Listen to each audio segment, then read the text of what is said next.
Okay, so I've started the recording, so let's jump right into it. Questions from Monday. No. Okay, so we're still planning on doing mock interviews on Monday of this next week. And we'll do those. I'm not sure exactly when Dennis is going to be in. I don't expect him to come in at 8:30, although even though he is formally retired, I mean, he was an executive, so he was used to being on time. So I'm going to let him know. Just let us know when you want to be here. I am setting aside 45 minutes for each interview. I don't anticipate they will take that long necessarily.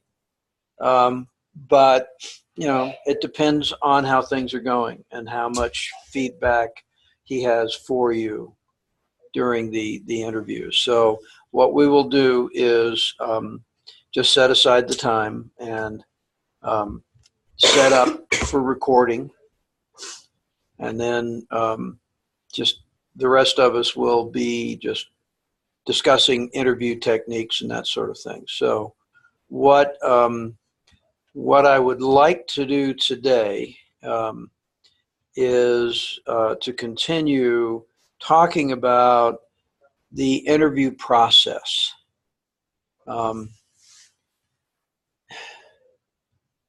And how we go about it. Okay. Plus, it's probably a good day to practice your elevator pitch. Okay, because that really is a good place for it. One of the first questions that comes out in an interview is, tell me a little about yourself. And that's where the elevator pitch, or maybe even a slightly expanded version, you're not limited to 30 seconds with that, but you also don't want it to turn into a 5-minute monologue. So, maybe slightly expanded, add a few things to it, like when you graduated, whereas your elevator pitch would say, I have a degree in, an associate's or a bachelor's degree in whatever. You might expand it a little bit to say that you received your degree at this stage, early on. The first few years of your career, it's of more interest to employers when you received your educational credentials. After you've been working for about 5 years, nobody cares when. They just want to know you have it, right? And that's why, among other things in your portfolio, it's a good idea, in my opinion, to have something that you wouldn't give to an employer unless they asked for it on the spot. That would be very unusual. And that is a copy of your transcript. It doesn't have to be an official copy. If they want an official copy, you'll request the school send them one. And it will be signed, notarized, sealed, whatever, and sent in a sealed envelope directly to the employer. And if they send it to you, it should be in a sealed envelope, and you deliver it to the employer in a sealed envelope. The reason we do that, unfortunately, is that altogether too many people in the past have lied about their credentials. I don't know if any of you remember the movie Catch Me If You Can with Leonardo DiCaprio. He was a con artist who would impersonate all sorts of things. He forged a medical degree certificate from Harvard, and impersonated a doctor. He impersonated an airline pilot. He did all sorts of things. Finally, he was caught, and now he was put in prison. And then the FBI came and got him and said, we want you to work with us and help us dealing with these kinds of fraud. And now he has quite a career. for a former fraudster. And quite often the theory for that is that, of course, and we know this in the computer field, the best people to help you with things is the people who actually have done the crimes. We're not, now this guy never, harmed anyone. He never, he never really, there was never any real serious crimes like murder or rape or any of that stuff. So, although his crimes certainly weren't victimless, they certainly weren't of of the nature of a Jeffrey Dahmer or something like that. And the same with computer hackers. Who are the best people to help you figure out how the hackers work? Get a really good hacker. Pay him well. I have a friend in the computer field who just is firmly convinced that the reason we have so many Ukrainian and Russian hackers is because they can't get a job doing anything else. So you pay them well, and they have no incentive. And pay them well to do what they like to do. On top of that, boy, it just seems to be almost ideal for a computer hacker to be paid to actually hack legally. If you're working for Microsoft as a hacker, you're looking to see how people are going to hack into your systems. And as smart as some people at Microsoft think they are, there's always somebody out there that's smarter. So, they really do need to stay as much as possible ahead of the game. But there's a lot of that went on for a long time. A German minister, a foreign minister or something, I can't remember, lost his job because although he had an awarded PhD, his thesis was totally plagiarized. And when this was discovered, he lost his job and lost his PhD. And then he ran for prime minister. Go figure that one. Yeah, of course. Go figure that one.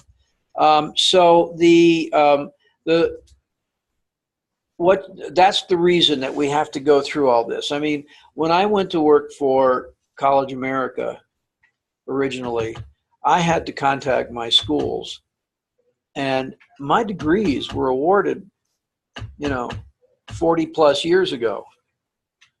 But I had to contact my schools and provide notarized transcripts. So it will be with you the rest of your life, unfortunately. It'll be with all of us for the rest of our lives. So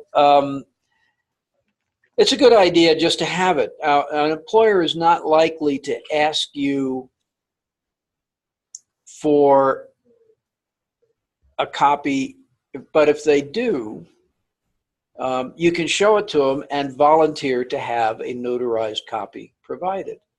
Now, most of the time, if they're just looking at that, they'll take a look at it, and they're not likely to then require a notarized copy. But be prepared anyway. Some people used to say, well, I'll always have a notarized copy. Well, no, don't do that. You should only get those when you have to. Now, the schools actually charge us for these things, but usually you can pay a fee and you can get X number of copies over the course of so many years. So, just be aware that may happen. But as I say, after a few years of working, those become less and less relevant. And what's important is your work, what you've done. Which is another reason that I say keep your resume up to date and keep your master file up to date. Because it's really, you never know when you're going to need it. And going back, and I've had this happen, going back and trying after working for 10 years to reconstruct something is a real pain in the neck. When if you just maybe annually review it and keep it up to date, and your master file, you may need to, as Emily found, she started working for one supervisor and then changed. That supervisor left and she had a new one. You want to update and make sure that your most recent supervisor is there. Now, if you've been gone from a job for 10 years, nobody's going to care. The chances of somebody going back that far, they're actually just going to talk to the most recent 2 or 3 max employers. And some they won't bother at all. If your work history is you've had 2 jobs in field, and then before that you worked at Burger King, they're not going to check Burger King.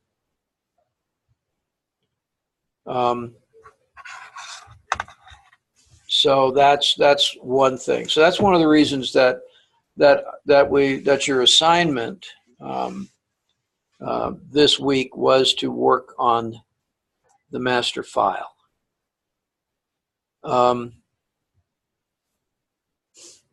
The other thing I would like to have you guys work on when we break for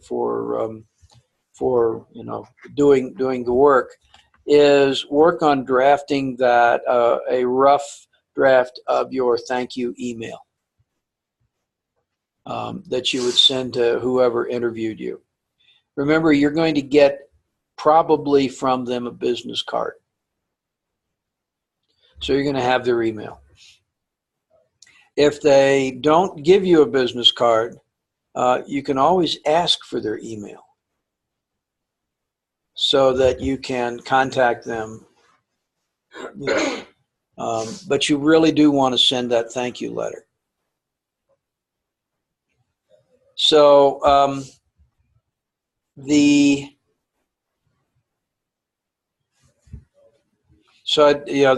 are things that if you have them on tap, meaning a draft ready to go, it's easy to go back and spend 2 to 3 minutes just personalizing it. Dear Mr. Smith, thank you very much. I would really enjoy working for X Corporation, and I hope to hear from you soon. Just quickly do that. And it doesn't have to be long. It doesn't have to be any more than a couple of sentences, thanking them for the time and expressing your interest in the job. Now, if you really aren't interested in the job, don't say that. Just thank them for their time. Because if you're not interested in the job, then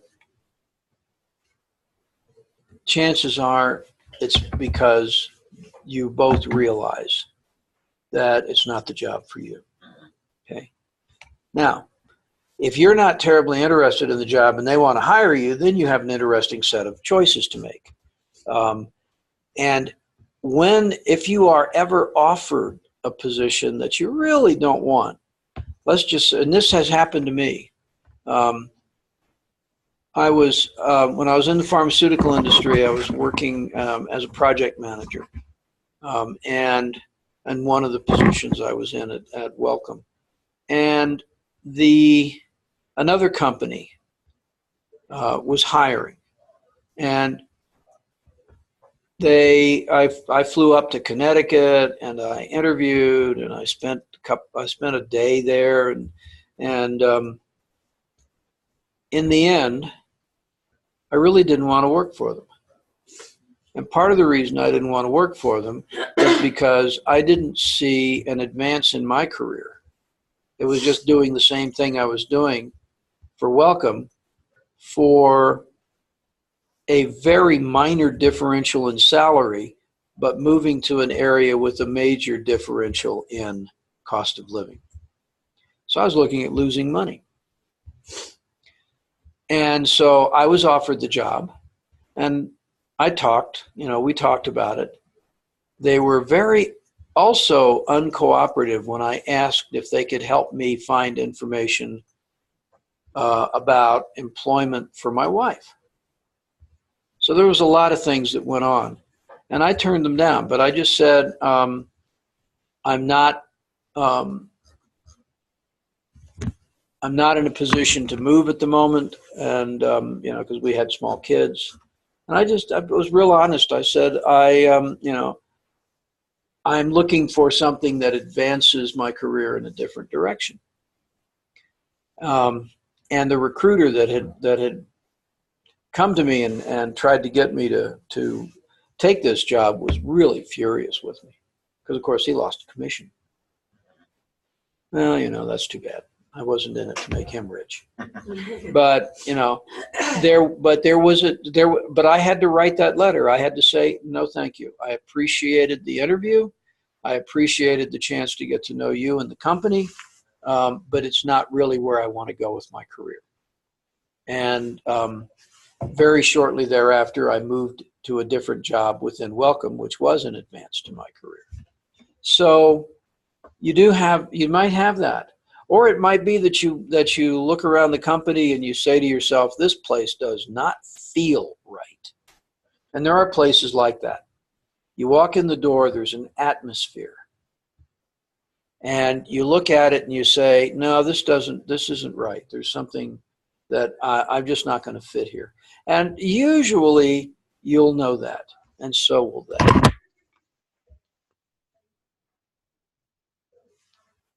So it's a good idea. I'm not saying you should have one of those things ready, but just be aware that just because you're offered a job doesn't mean you have to take it. Now, maybe your attitude is, I need a job, and so I'm going to, and it's the only one I've got. Well, that's a different story.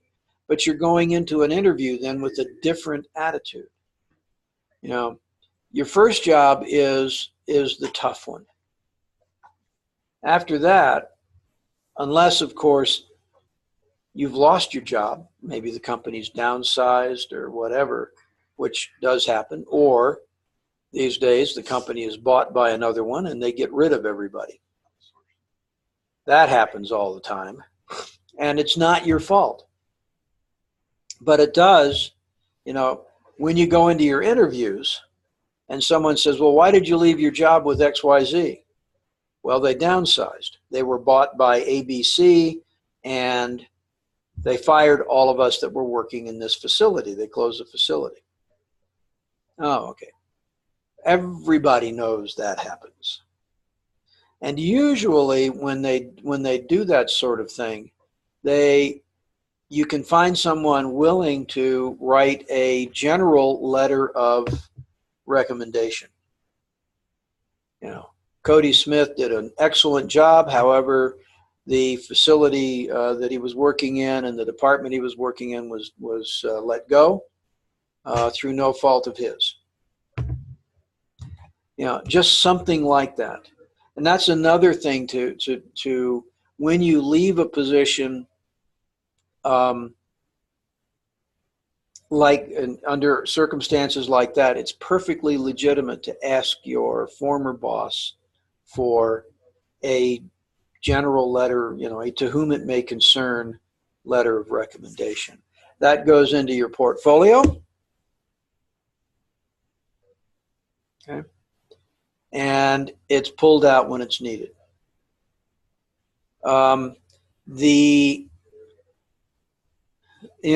Again, think about the question. That's another question. Why did you leave your job with X? Well, if your job was with Burger King and you graduated from college, they're not likely to ask you why you left Burger King. Be aware that that's going to apply to, positions mainly in field. And so think about how you're going to be answering questions like that. If you have gaps in employment, and by that I don't mean a few months. I mean we're talking about a period of years. My my wife and I traveled for 2 years. We worked for a few years, and then we took off and we backpacked around the world for 2 years. That's a gap in employment. Now, during that time, we weren't totally unemployed. We, on a lark, picked apples for 2 weeks in New Zealand and got to know some wonderful people, and discovered that we were picking apples that were being sent to the United States.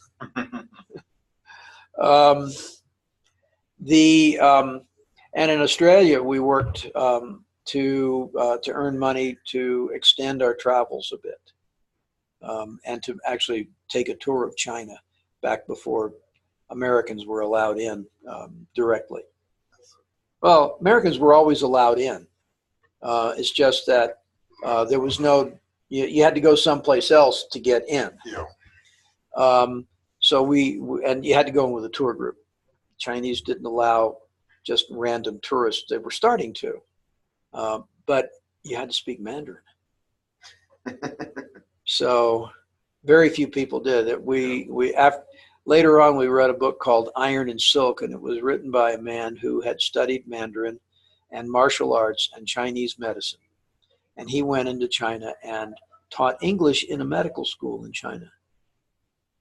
But he was he was not a normal. I mean, he was a European American who just got fascinated with China and learned the language and learned it well, good enough to be there. And tells a funny story about one day he's being introduced by a group of Chinese to some people in the town, and they said, "And he speaks." So, but we did that for 2 years, and there is nothing terribly wrong with the gap in employment.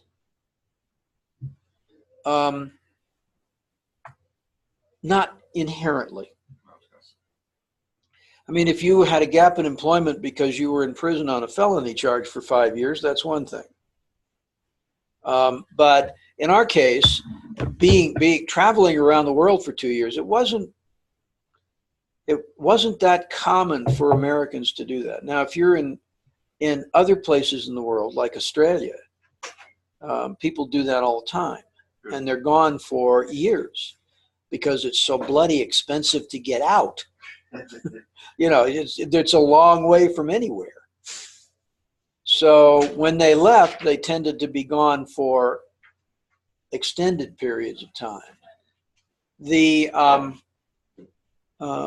So a gap like that, be prepared to explain it. I mean, for one, there are lots and lots of good reasons.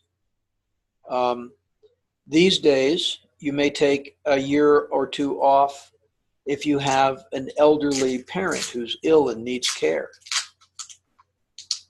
It's more common for women to do this than men, but it's not uncommon for men to do it.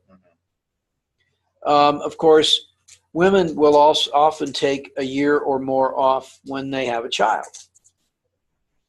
And that's,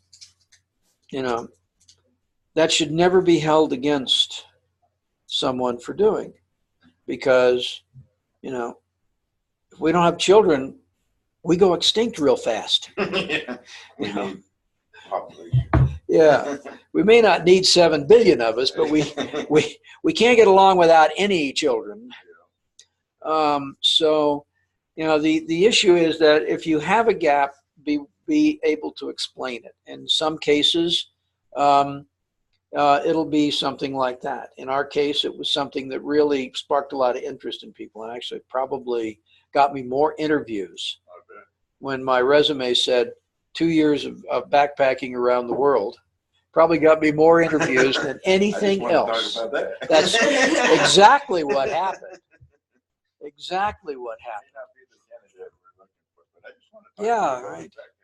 Yep. I just want to talk about that. What did you do? Where did you go? So it really, but you really want to be able to explain that. A gap in employment because you're in school. Nothing wrong with that. Unless you're not. Well, that's your mother's issue. An employer is not going to be You know, what did you do to pay for school? Well, I had loans. Okay, yeah, well, that's typical. Most people do these days. Cody's case, he's got the VA, but he earned that, you know. So, so there's not a real big thing about that. In fact, most people when they're in school have some sort of job they're doing off and on. You know, not necessarily all the time, but they'll have something that produces some income. And if someone might ask that question, what did you do for money while you were in school? Well, I worked part-time at blah, blah, blah. Okay, fine. All that tells them is that you worked. You know, it also tells them that you weren't a trust fund baby, probably. But the thing is that you will be looked at. The reasons for a gap in employment are important.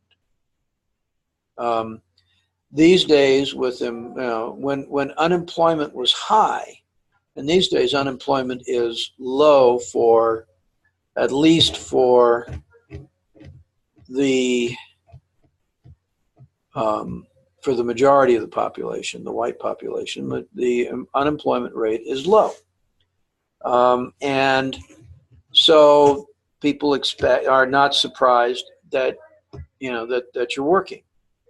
On the other hand, when unemployment is high, you've got a reason, you know, you couldn't find a job, you know. So there's lots of things to think about, but that's a question that you should be able to just answer and answer truthfully. You know, don't make a big deal of it. If there's you know, even if there's a good reason, you know, don't make it sound better than it is. And times come and go. You know, if you made your money in a less reputable business, you probably don't want to talk too much about that. Some employers are still leery of the whole marijuana thing. So if you worked in a marijuana dispensary, you may want to think twice before you talk about that, and ask yourself, is this something that is going to make my employer happy? Because many employers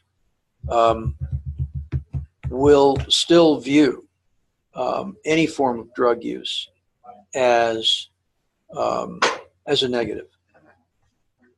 And I was always leery of the whole idea of medical marijuana. Not that I don't think marijuana has no medical use. I definitely know that it does.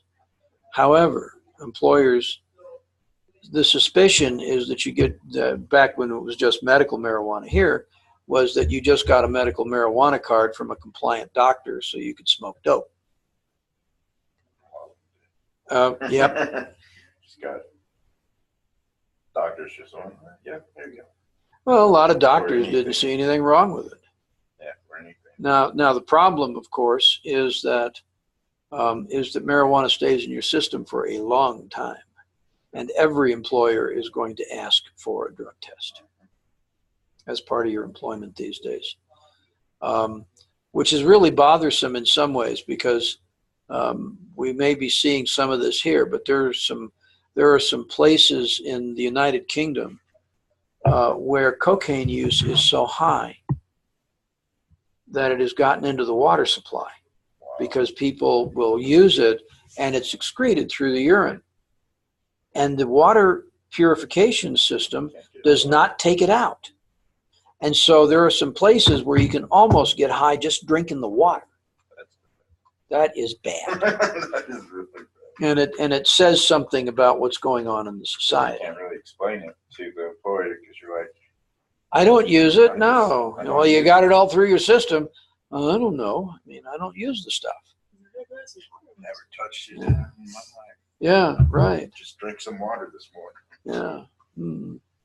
And of course, that has become known. And so, the question might be, where do you live?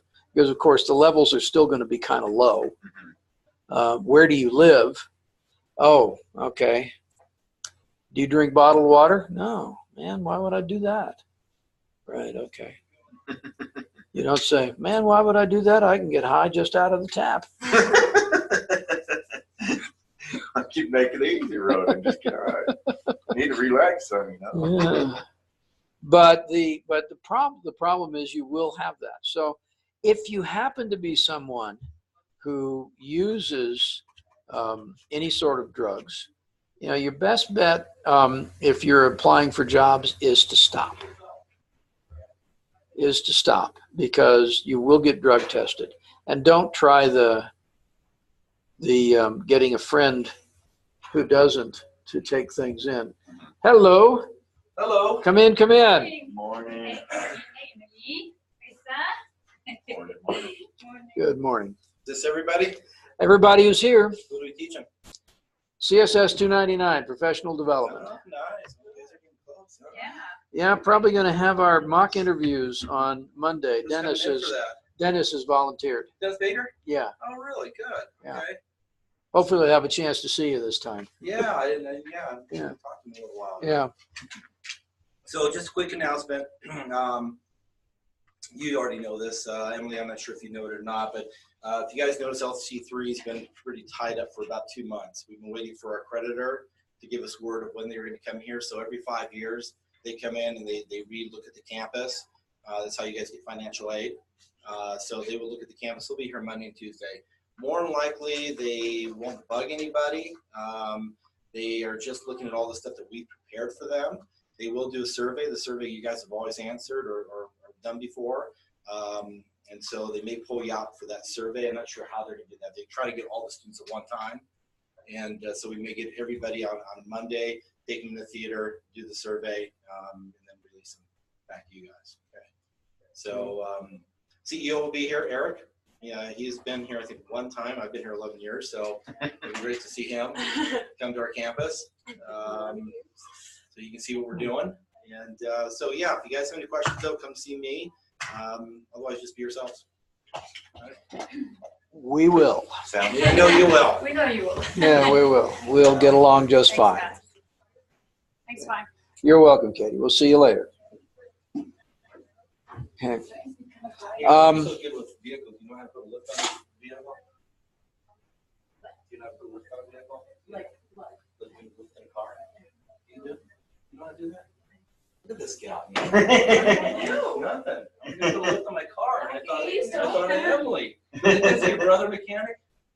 Which brother? I don't know. I think you had a brother that's a mechanic.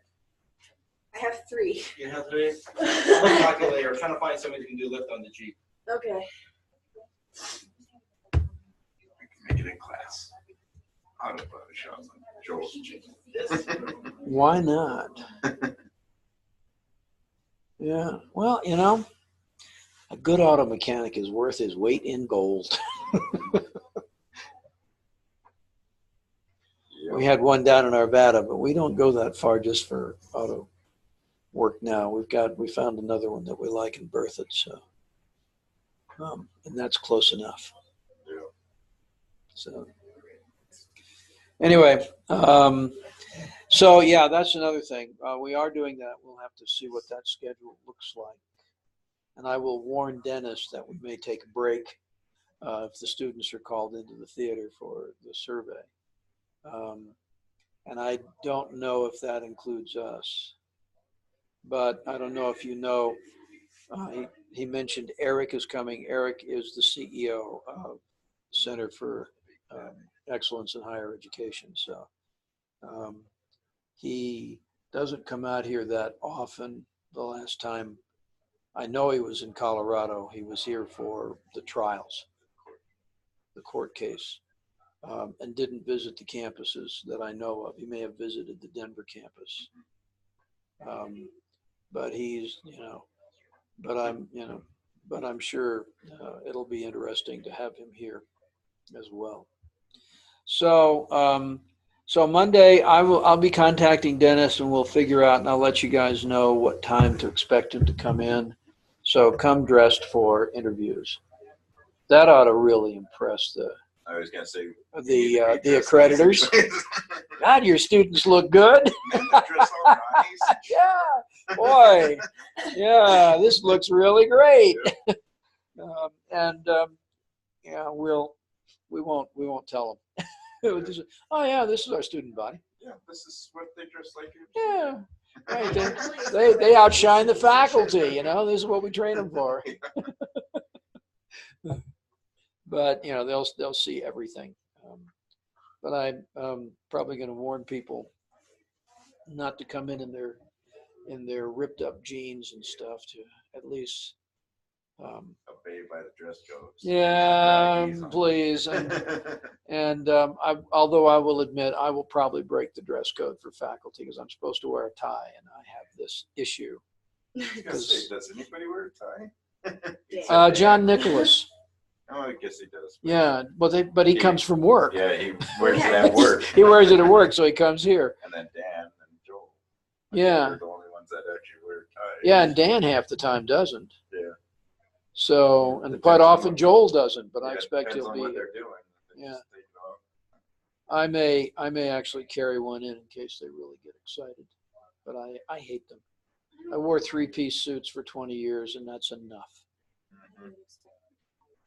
Well, you know what a tie really was for first? It was a napkin. That makes sense. Yeah, Just it as an napkin. yeah. And it kept food off your shirt. Shirts were more expensive to clean and It's like a press bib. and everything else. It's a bib. Yeah, It's a bib. yeah, yeah. That's what they were for originally. Well, you know why they put soldiers, dress uniforms on soldiers have all those buttons on the sleeve? To keep them from Yeah. that. Yep, keep them from doing that. You know, it's interesting the history of some of the dress things that we have. Yeah. And actually Because- that was started. Yeah, because there's no function to a tie. No, No. None. it's It a just, piece of cloth you that hangs show it around your yourself, put it on, and then you're Yeah. saying sick. neck. You argue with it for half an hour because it's not sitting right. Yeah. Don't have it the right way. Yeah. You know, I may or may not have a tie on. I probably won't when I come in. Oh, speaking of the interview, the dress, I don't have a jacket. Is it acceptable if I have a nice shirt and then wear a tie, or should I not wear a tie? No, wear a tie. Wear a tie. If you don't have a jacket, Well, I have a jacket, but it might not do. if it fits you, wear it. But when you're actually going in for an interview, you probably need to find one. And I mean, working in your field, it's a little more casual. You know, you're not looking to be executive vice president of IT at HP or something like I that. wish I was. Well, yeah, not yet. Maybe later on in your career that'll happen. But you know, so nobody's going to expect you to come in wearing a Brooks Brothers $1,000 suit. I spent $9. Yeah, right. Yeah, and Goodwill. There's some reasonable things at Goodwill, but you know, it's up to you. I just have to get it resized. Yeah. Well, yeah. But But yeah, it's like- yeah, a nice shirt and tie will do for that purpose, because yeah, I don't expect you to go out and spend a bunch of money on clothing. And we just, as I say, up here we don't have the Dress for Success program like they have down in Denver. It would be, but we just don't have that here. Looking neat, clean, and professional. Well, I have no control over this. well, actually, you know, just clean and brushed. That's all. It's the best we can hope for. I mean, there are plenty of people that have. Take a look at Einstein. Why I shave my head. Yeah. Because I can't keep control. Yeah. Yeah. Yeah. I have cowlick right in the back here. That's like, so you stand up no matter how much stuff I put in my hair. Mhm. Dennis the Menace.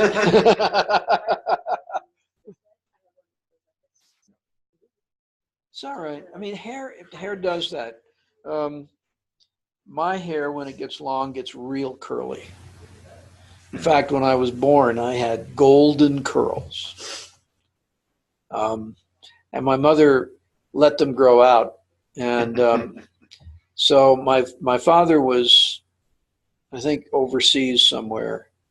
And my grandfather came down and stayed with my mother and me in Virginia, in Buckrow Beach, Virginia, right on the water. And my grandfather used to take me out in a stroller proudly down the boardwalk at Buckrow Beach. And one day he's out there and this woman comes along with her brood and she looks down at me and says, "My, what a beautiful little girl." And my mother got so mad because my grandfather took me home with no hair. Took me immediately to the barber shop. It was taken off. And she was mad, not so much because he had my hair cut. She was not happy about that. But he didn't bring any of the locks so that she could save them. That's what she was mad about. So, but yep, long golden curls is what I had as a kid. And so my hair has been varying. I mean, I have some pictures of myself when my hair was significantly longer. And it curls interestingly. Still does when I let it grow out. Mine's somewhere between wavy and curly. It doesn't decide what it wants to do, and it just looks weird all the time. All the time. Hair is hair. I mean, we do the best we can with it. If we don't expect people to shave their heads. That's perfectly legitimate.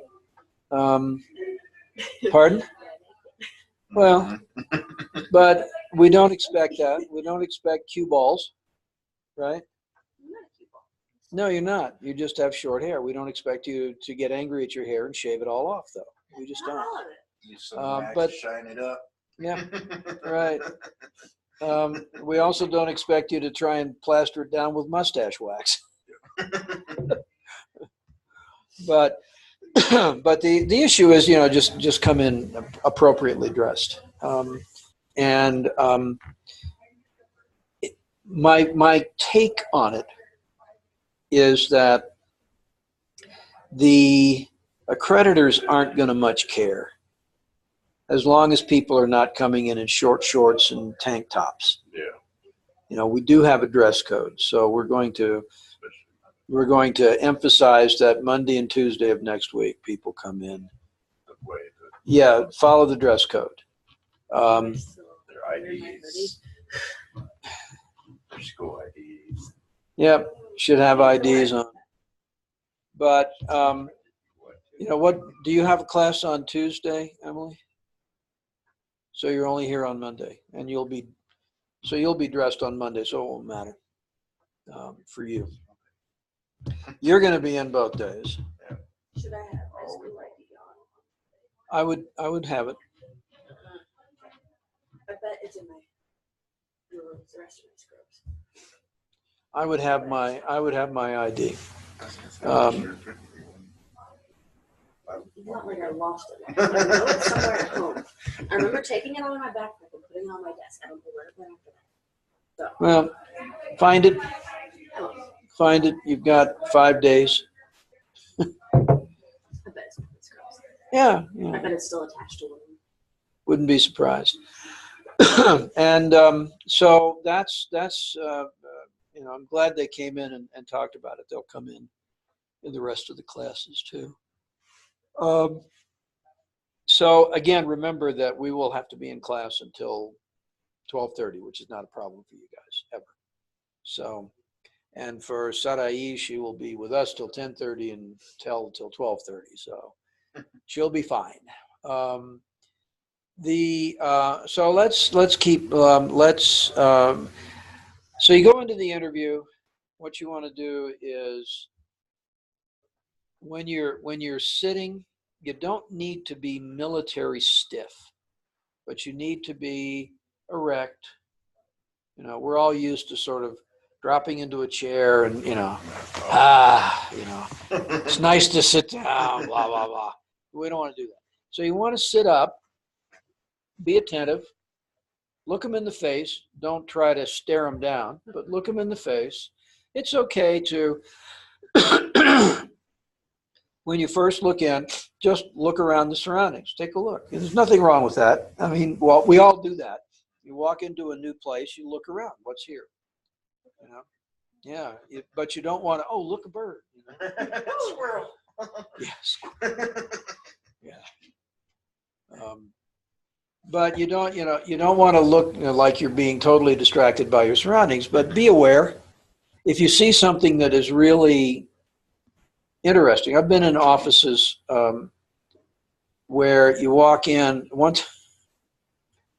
time I walked into an office and inadvertently said, "Oh, I have one of those," and it was a framed print from an artist who. It was a picture of a Vermont ski slope that this guy had painted, and it was really funny. It really set the tone. I wasn't interviewing with them. I was actually just on a visit for business purposes. But it set the tone because all of a sudden we had a connection. You know, or if there's a particularly interesting something, you know, oh, that's where you know. What is that? You know, it's perfectly okay to do that as long as it doesn't take over the interview. You won't have that here. You'll be in a familiar surrounding. Yeah. Oh, gee, I never saw that book before. Wait a minute. Yeah. Although there probably won't be. I think they've pretty much got things set up the way they want it for the visit. But nonetheless, what you're going to find is that people will, you will walk in. There will be a very, very short chit chat. You know, how's your day? How was the trip in? Blah blah blah blah blah. That sort of thing. Sometimes not. Sometimes you might run into someone who's just all business. You know, and be prepared for all different kinds of personal interactions. You're going to run into people that are just really open and friendly and put you at ease and just want to make it a conversation. To people that are very formal, they're not at ease themselves, and the conversation may go in 100 different ways that it could happen. But just be prepared. But go in, be prepared to be professional. And go in prepared to just answer questions. Whatever you do, always be truthful. But also if someone asks a question that you don't understand, it's perfectly legitimate to say, I'm not sure I understand what you're looking for. I mean, can you give me, can we talk about that for a second? That happens sometimes. Interviewers have every personality type on the planet. I've had some really good interviews and I've had some absolutely awful interviews. So it's not unusual to see, to find yourself wondering, where's this coming from? Unless it's something that's completely off the walls, just answer to the best of your ability. But don't hesitate if you don't understand the question, to ask for clarification. It's not court testimony. So if you make an error, that's fine. No matter what they say, don't swear. I don't care where you are. I've worked in the biotech industry, and in the biotech industry, there seems to be a great deal of pride in using the nastiest language people can get away with. I never understood that. I mean, it's not like I don't know that language, but I see no purpose in it. And, you know, it's always easier not to descend into that. But you'll find people like that. Usually what happens is they're on their best behavior during an interview. And then you get into the job and you find out they're not quite the same way. But that doesn't mean you have to join them. And there, I mean, I worked for a company one time where the CEO had, I mean, you talk about one foul mouth. But I had known him for years in professional settings. And in professional settings, he never said anything like that. Ever. Totally different person. Yeah. Yeah, he knew better. He was a smart man. It's just that for some reason on the job, you know, he let go of his restraints. All right, let's take our first break for 10 minutes. We'll come back. I'd like to practice the elevator pitch a couple of times. And then we'll turn you guys loose to work on some of these other things that we're working on. And then we'll come back after that later on and talk about body language and that sort of thing. What did you learn from, I hope you had a chance to watch the Amy Cuddy video, but or read some of the body language things. And maybe you can do that while we're getting prepared for the last part of the class. So I'm going to stop recording resume the recording, and let's pick this up and talk about and have you guys do your elevator pitches. Okay. So Emily, are you ready? You going to get ready? Okay.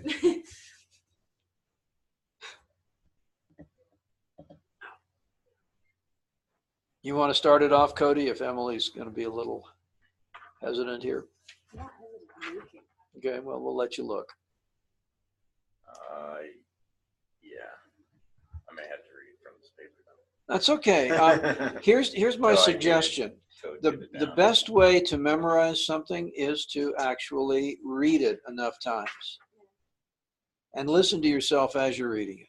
And one of the best ways, and another thing you may want to try and do is think about, you're not reading, it's a conversation. So when you're reading it out loud, read it as a conversation. This is a skill that often people overlook because we're used to just reading something, and there's not quite the life in it. One of the things that we need to do is it needs to sound like you're interested in actually saying it, rather than, oh, I have to recite this, so I'm going to just sit here and say the words. That doesn't work. It's like a computer monologue. Yep, right. I sound just like, well, even Cortana sounds better. You know, but yeah, it's sort of like you don't want to sound like the my mother-in-law's telephone when it rings will tell us who's calling. But man, and it will give a telephone number and it doesn't sound like a telephone number because it groups the numbers wrong. And it sounds weird. And then if it's a name, sometimes it's awful. You know. So you just want to sound like you're interested in saying it, just like you're talking to a friend.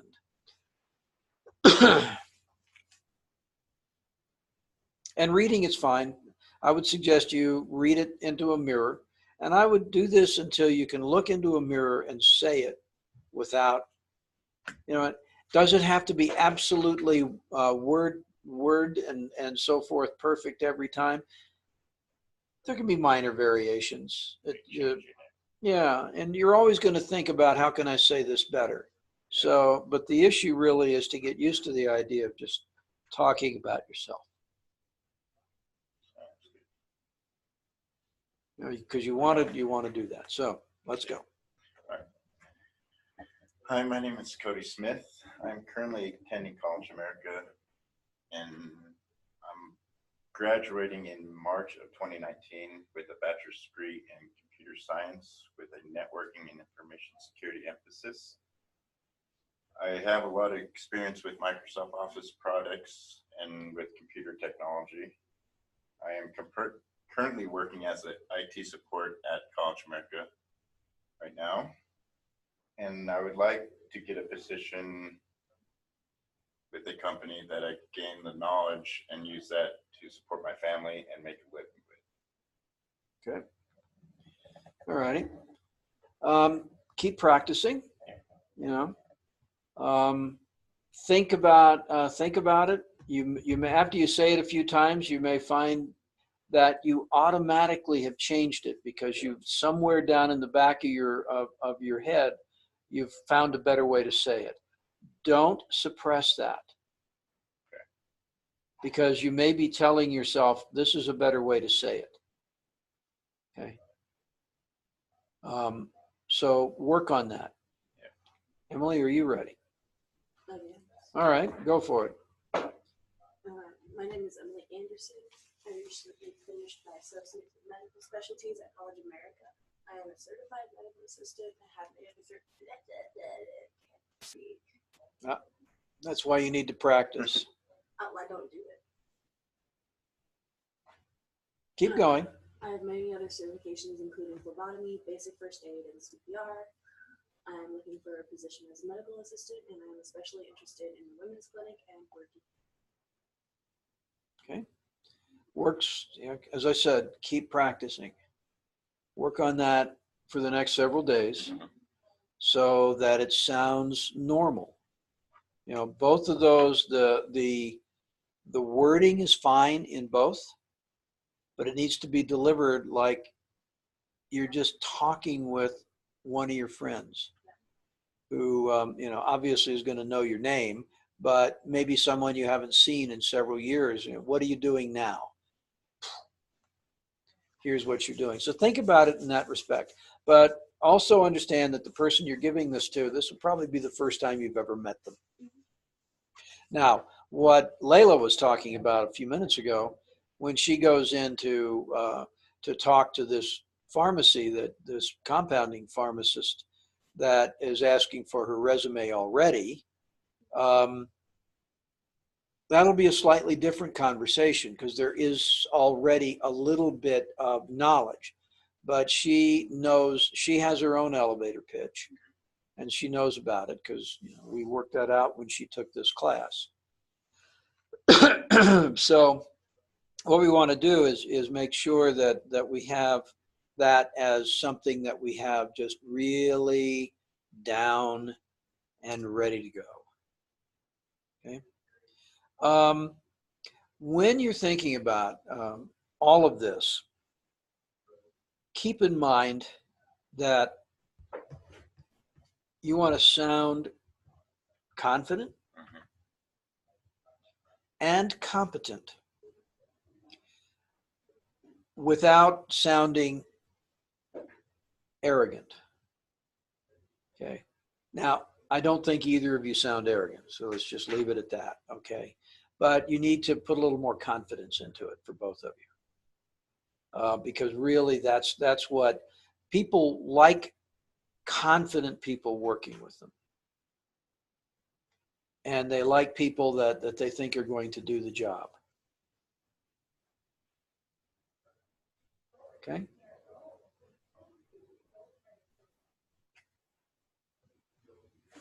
All right. So let's back up here. We had assignment 2 for this week was dress and body language. And then to write a short paper describing what you learn and how you're going to apply it. Now, short, 1 or 2 pages. What that means is I want something that's at least 1 page, but not 5, right? But the issue is, what are the really important things to take away from these videos? So if you haven't watched them or haven't finished watching them, do so now, and then we'll talk about this afterwards. Okay. There is, as I've said before, there is a lot of information in course media. It seems daunting, but in a month, there's usually enough time to watch most of these things. And some of them are long, some of them are over an hour. And, you know, I know that sometimes finding an hour that you can set aside to do this is difficult, but I will say that it actually is important to do, because the information that we are given here is really, really good. So go ahead and spend some time doing that, and then we'll come back later and talk about it. Okay? So I'm going to, at this point, shut off the recording again and urge Tim and Sarai to do that, to look at these things and be prepared. And Sarai, be prepared also for coming in on Monday, ready for your mock interview. Let's go ahead and and start again.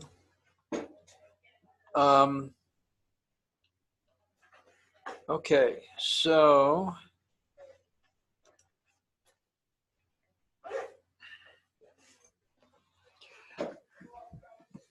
comments. Let's start with the Dress for Success. What did you think of those presentations? I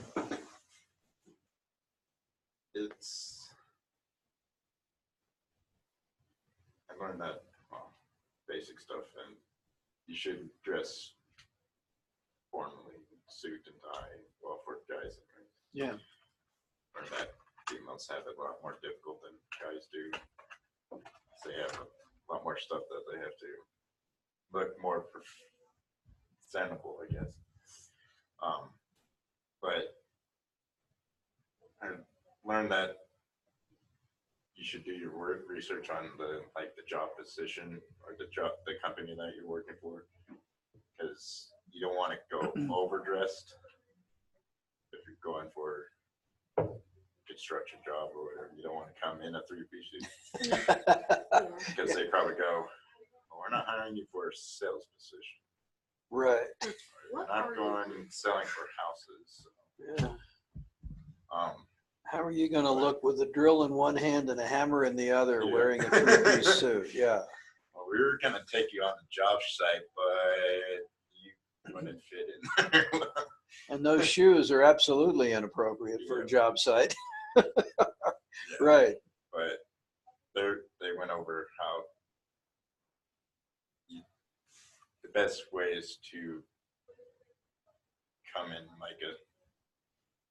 depending on situation or what job interview that you have, is a lot of them say suit for guys, a suit and tie, nice pants, nice closed-toe shoes, black socks or whatever socks or color the shoes are. But yeah, it's interesting. It's just I always learn that you have to dress up and look professional and all that. But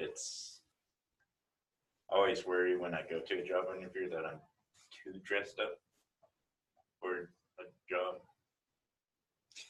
Yeah, it's hard to achieve a balance. When I was first going into the workforce, you were expected to dress fairly formally for an interview. even if on the job everybody wears blue jeans and t-shirts. Now, things have changed a lot. If you're going into a tech company, you can bet that many of the people are going to be there in blue jeans and t-shirts. But on your interview, you want to show them that you can dress up. As I said before, it's easier to dress down for most people than it is to dress up. And everybody's going to say, oh yeah, he's on an interview. Yeah. And you walk around and you talk to people and you see what they wear. And then you know what the dress code is. It is appropriate to ask about dress code because dress code will have certain minimum standards.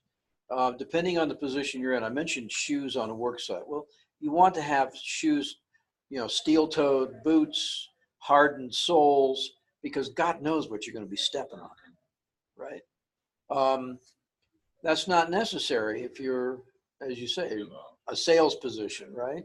If you're in the company sales office, you're going to look differently. You walk into a lab position, and the dress code is going to conform to OSHA standards. Actually, on work sites, it's going to conform to OSHA standards. But OSHA standards vary with the position. In a medical office, closed-toed shoes, limited decorative items, right? Meaning, jewelry mainly. I mean, I'm not sure what they do about tattoos anymore. I mean, it's just, yeah, it depends on the company. So I know some, like, say the military, they're getting more strict on tattoos. Can't have anything below the wrist, can't have anything above the neckline. Yeah. It has to be, they're getting more strict on it, but it has to be a certain size, and some of them don't like them at all. Yeah, it depends.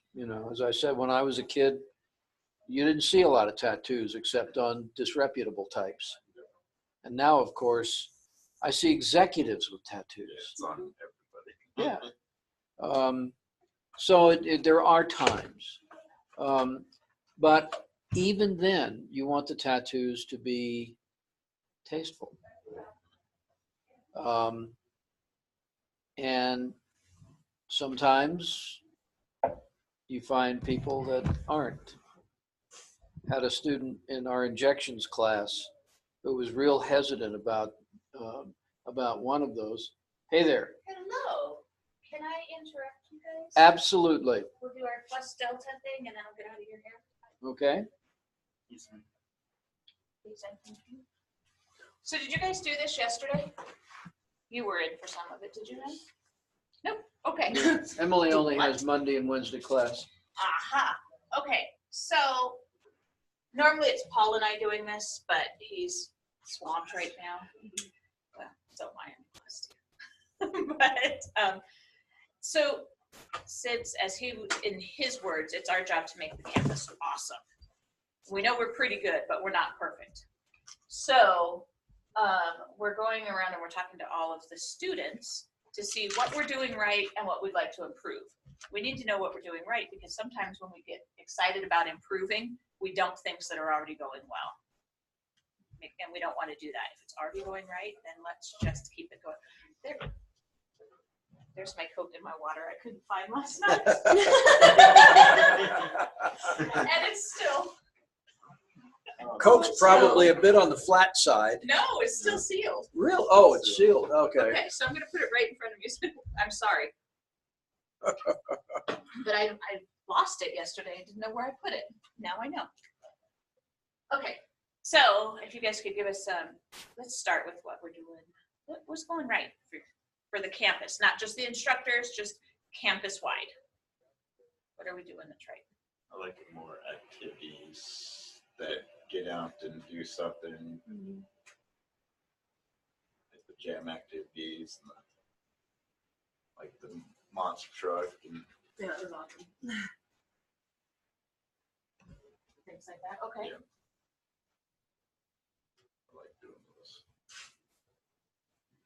jams period is helpful too. Yeah. Because I like the old jams that we could stay after and get that extra help, but I also like these jams because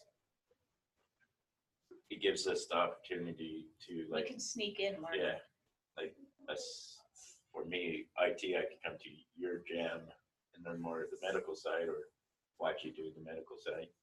I don't do the medical side, but Right, but it's open to everybody. It's interesting because I watch it and it's pretty cool to watch it and all that and learn different things. So, And then jam is just a lot of different stuff that we don't get to do during class that we could get hands-on and learn new things or get in deeper activities kind of thing. so one of the things that came up last night is that we have a couple of night students who are missing the Go Ask Questions jams. So Paul and I are tossing around an idea of having like a reservation system where people could say, hey, I need some help. And that way we can gather people and say, okay, so this is your time. So we could turn it around pretty quickly. If somebody signed up on the calendar and said, hey, I need help with this class, then we can get somebody in there in a day or two. I think that's a good idea. Just, Right. Yeah. I mean, because like the doesn't have to be fancy, we can- jams that we had, they were set times, and a lot of people didn't want to stay for those or couldn't stay for those times, but needed that extra help. Right. But if we schedule, say, hey, what's the best time that we could get a hold of you or to do this if you need that extra help? Right, so we just have to find a sign-up system that will work, but I think that's helpful. If we can, it's helpful if we can do a quick turnaround on that. Instead of saying, hey, I need help with econ and we can't get an instructor for a week, then we need to be able to do a quick turnaround. Yeah, I think that's a good idea because I know a lot of, well, since I was a night student till this month, but Right. But you identify with those students. there was a lot of students that I know were having troubles, but because they work and then they come to school and then they have to be home because the kids couldn't stay for those jams and they want to, but they couldn't. Yeah, our night jam started off really, really strong, but for like the last 10 months, nobody was because staying. it was that problem staying after Right. at 8:30 and staying or coming in early or whatever.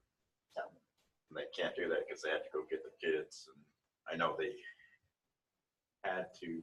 So one of the options that we also talked about was if we can do these jam reservations for the, outside of our regular jams, that we could maybe do a Friday or Saturday that fits schedules. I know that with me, I know that some of us in like program class got together on like a Friday or like during the weekend and did homework together at like Starbucks or something. That was helpful, really helpful. Like me and Anthony got together, and Anthony, Chris, Finkel, and Tim, we all got together and did program classes and helped each other because it Right. fit into our schedules. And we could actually Right. help each other. So that's something that we'll look at with the scheduling jam. A thought in the daytime class, because there's a problem there too with people having to work and everything. Right. If we're going through this full 50-50 hybrid thing and we're taking a time in the middle of the class for homework, for research, for whatever, could we have a mid-morning jam? Maybe. That's a thought. I mean, It is a thought, except that we're not going 50-50 yet. yeah, I know we haven't, but that's really, what we've been encouraged to be doing, and that's what we've been experimenting with here. I like doing that because it gives us time to do homework or Yeah, have it's like a a fun. class. Yeah. So it's another alternative. What did I put? Mid-morning jams. Okay. right, what else? We kind of got off on a tangent. I like the experimentation that you guys are, that's being done with what's going to work. You know, obviously experiments fail and experiments succeed. Mhm. And the fact that we're still experimenting is really, I So, think, a should I good, put willing to point. change. yeah, next to- willing to change, or willing to look at alternatives.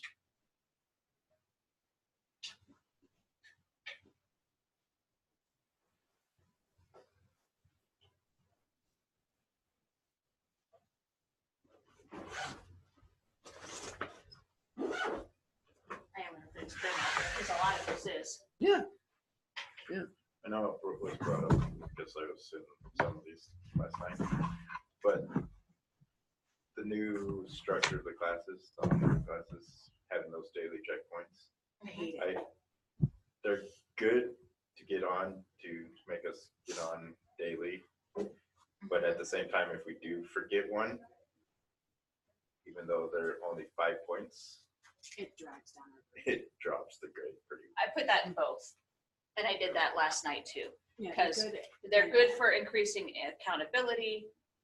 They're horrible for if you have a life. So what Paul and I have kicked around, and I probably shouldn't be talking about solutions yet, but what we have kicked around is going in and extending, instead of having them only open 24 hours, going in and extend them to 48. Because I think that's something we still have access to do. We could maybe do that on the down low.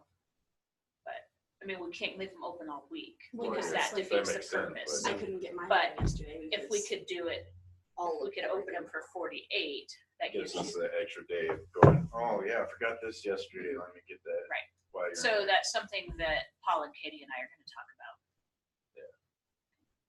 But it is, I mean, there are both, that's one that we really should have a middle, Yeah, because that one straddles both of them. it does.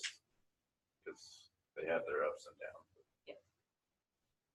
And then, I know we talked about it in Paul's class, but the future books, virtual. yeah. I like them, Mhm. but staring at my computer screen to read each chapter hurts my head. So So, if we have like hard copies on hand, or like just a handful Right. of hard copies for the students that, hey, can I check this out for the week or whatever, or this mod, and just have a handful of them on hand, because I know some of them we Yep. got rid of. I like that, but I like books. Yeah, I can't stand staring at a computer screen. I like these books because you could actually use the control find Right. and Right. search for different sections, but trying to read the books on there is tiresome on the eyes. Yeah, well, these computers aren't made for actual Reading. reading. They're not like e-readers, good Yeah. e-readers. Right. Yeah, we don't have the soft white background, Yeah. the soft Yeah. paper white Yeah. background like e-readers do. Now, that was an option.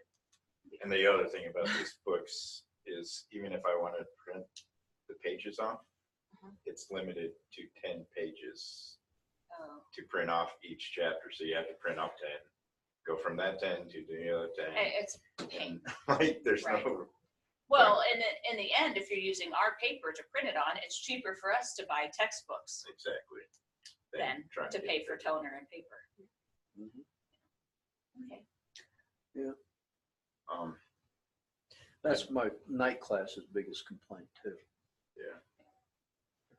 I know, I don't know if I'm the only one, but I miss having the gaming group, like just like a group like that during certain Right. time and days that we could get, just to get our minds off of school or classes and just hang out or get that extra tutoring kind of thing, just to relax.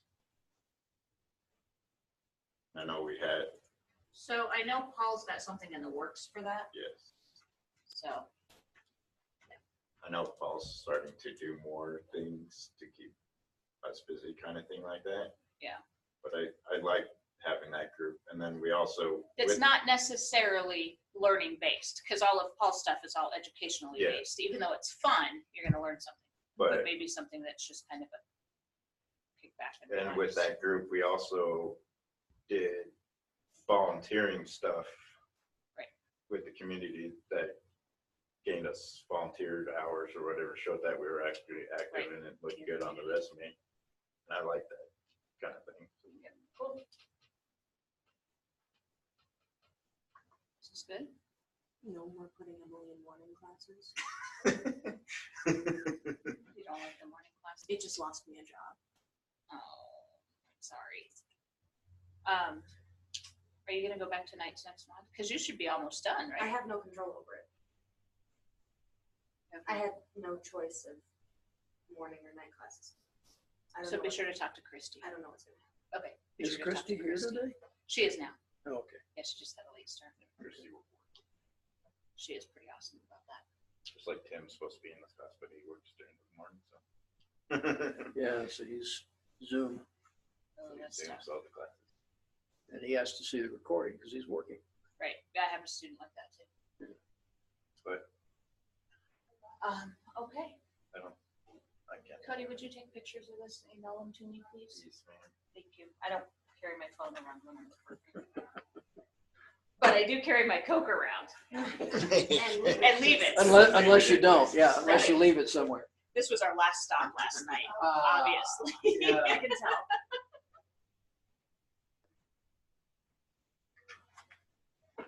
Yeah, because you know I don't leave my Coke unprotected unless I'm exhausted. Unless you are actively asleep. Yeah, I was like, oh, look at that. Yeah, I saw that Coke sitting there and I was like, oh, there's something else here. Yep, that would be this. All right. Thank you guys very much. You're welcome.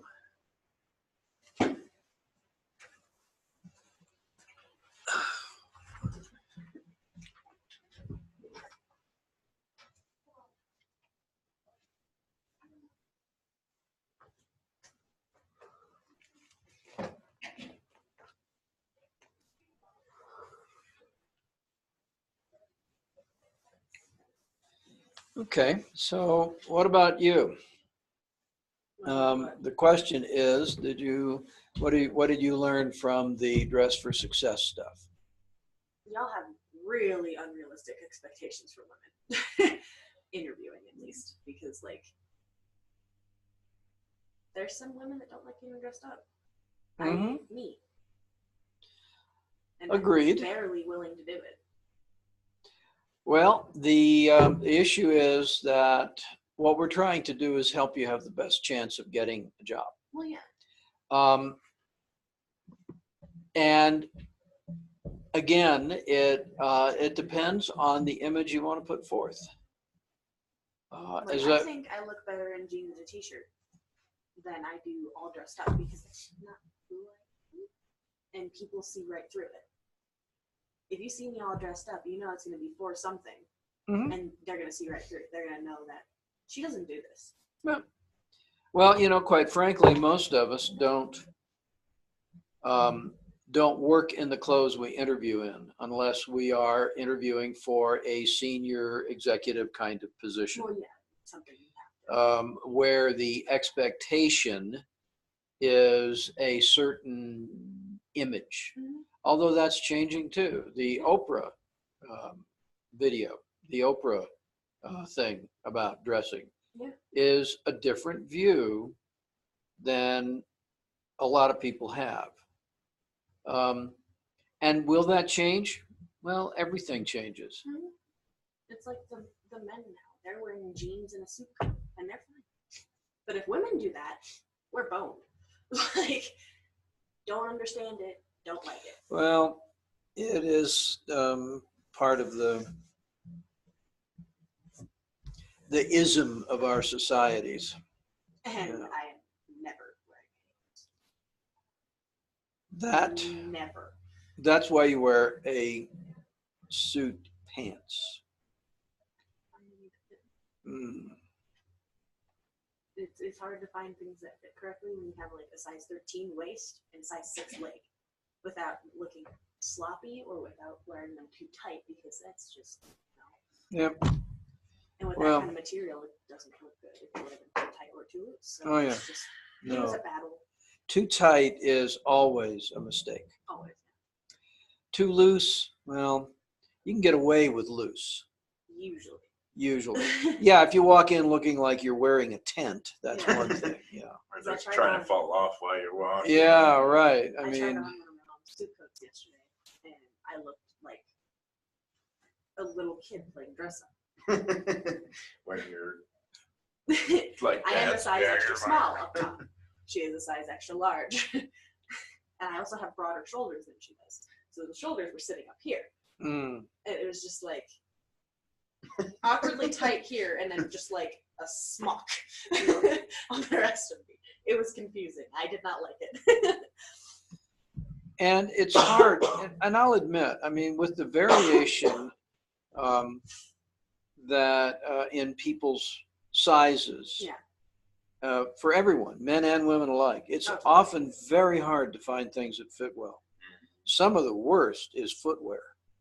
Oh yeah, tell me about it. My wife, for instance, has a very narrow foot and a long foot. Okay. I mean, her footwear starts at $150. I mean, that's really literally because because of the shape of her Yeah. feet. And it's hard to find anything that's even comfortable. Yeah. So, when we, even on sale at DSW, you're talking $120 minimal for a pair of bloody shoes, for God's sake. That won't even mess up. Yeah, that probably won't. Whereas I can often mail order shoes.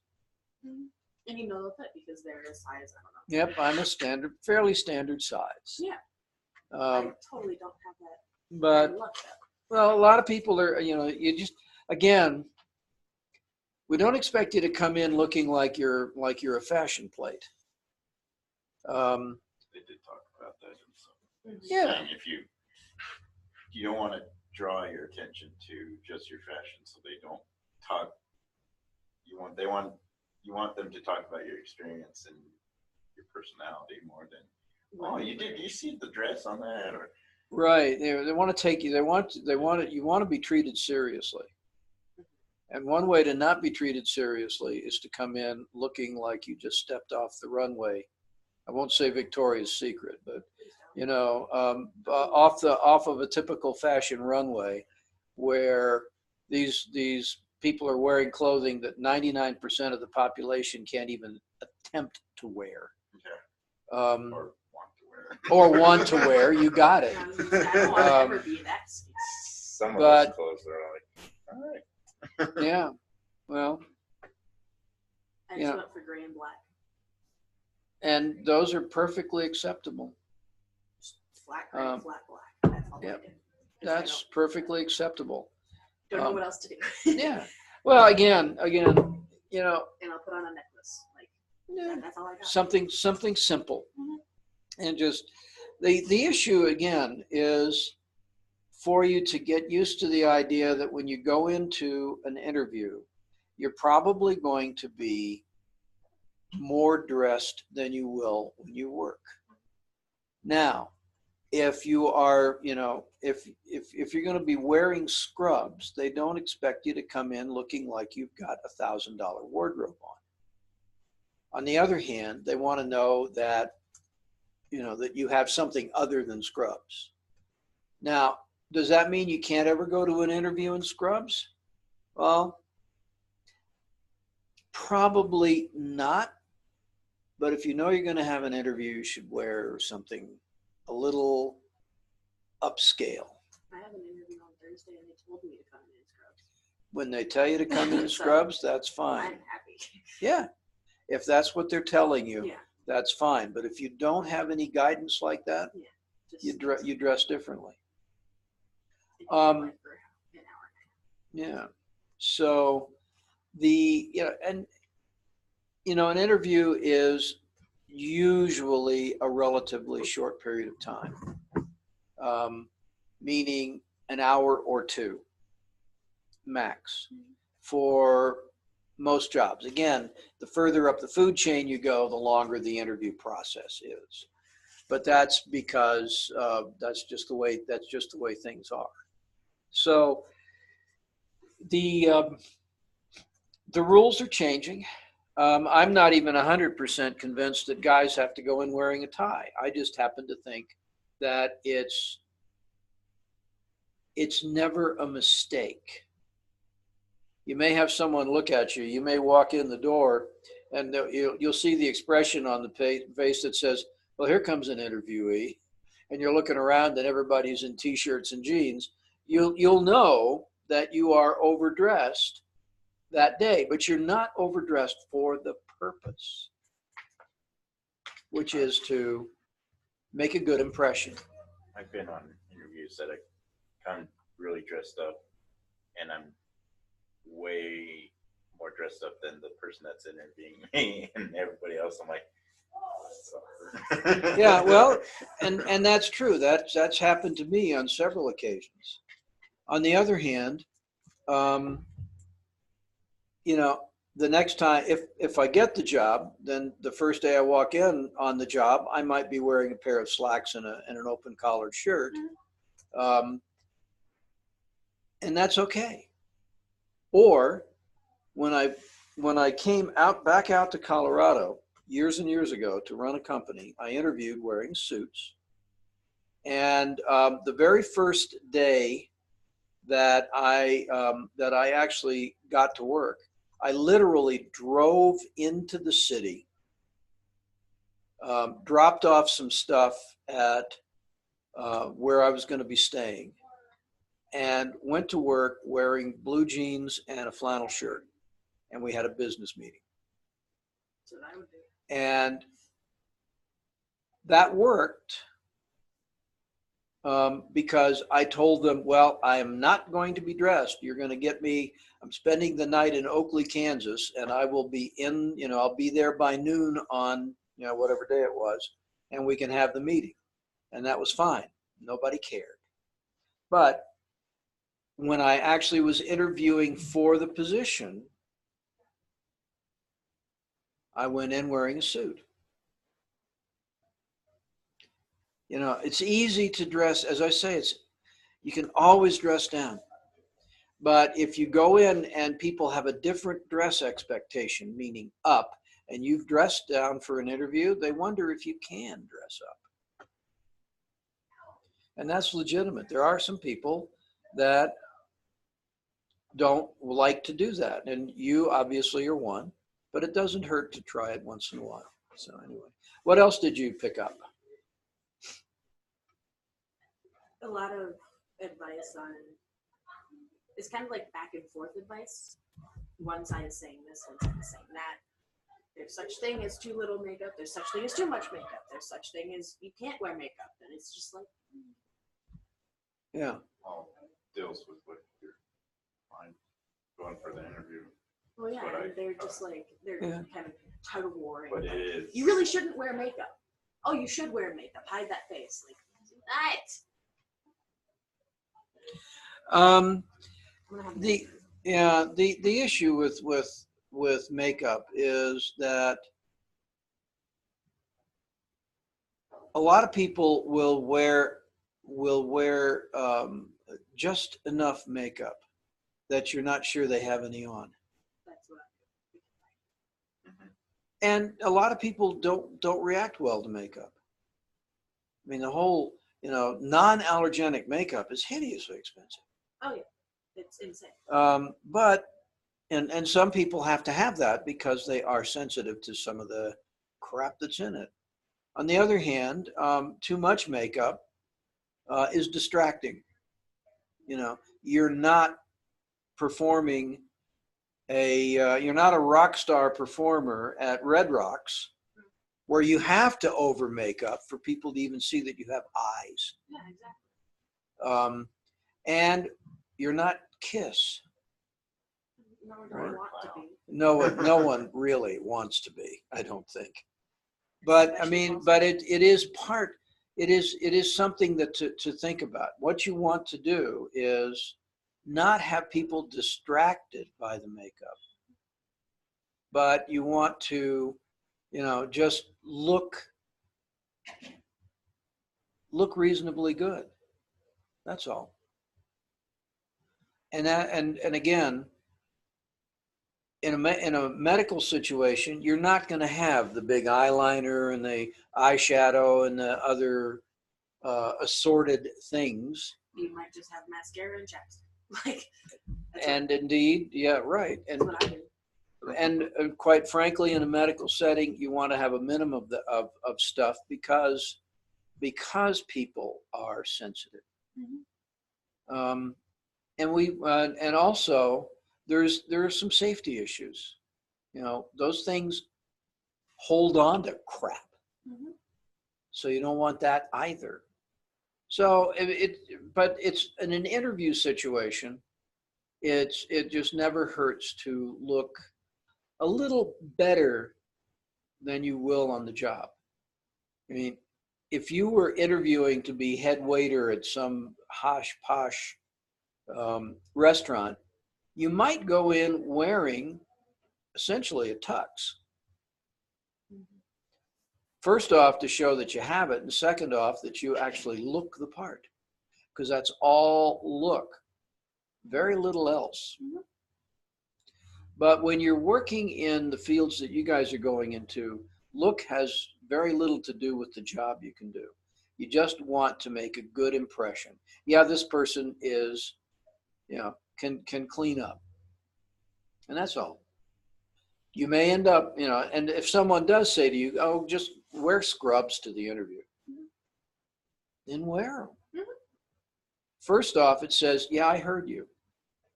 And second off, it says, yeah, I have scrubs. Yeah, I have this.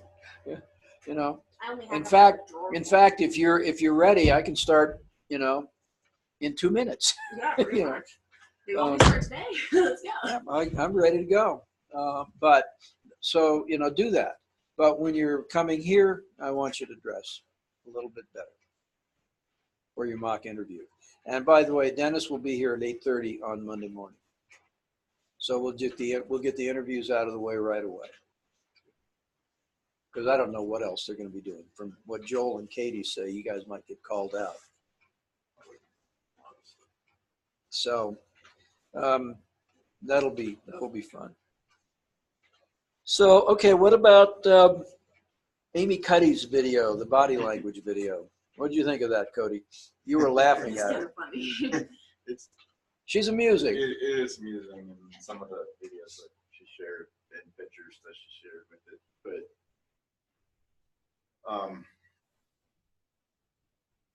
body language is everything in an interview. Right when you walk through that door Mhm. to the time that you walk out of the door into your car. But I like how she brought up, don't go to an interview and just sit down and, sit there or read a magazine or play on your cell phone or look over notes or whatever. She's like, go into basketball or something, do that power stance and get confident, be ready, Mhm. relax. Yeah. Look like you're there for business kind of thing. Yeah, well, you're there to get a job. But I thought that was interesting. And then how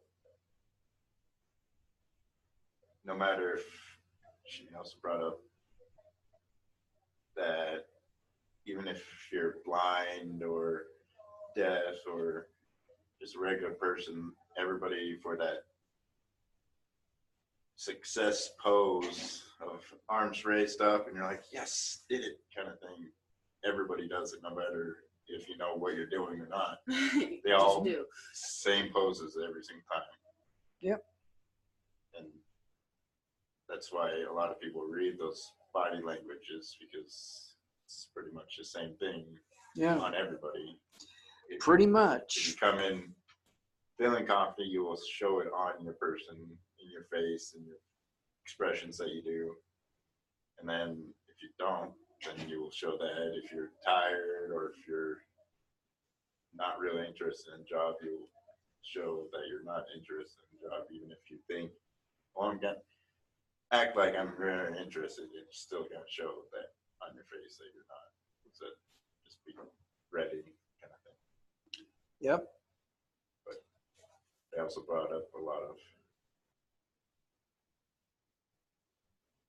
like her the last bit of the story on her video of her going to Princeton and Harvard, and that her counselor said that fake it till you believe it or become it instead of, Yep. or what was the other saying? I can't remember. She said fake it till you become it. Say even if you don't think you're meant to be in that position or meant to be there, do it till you actually are there for purpose.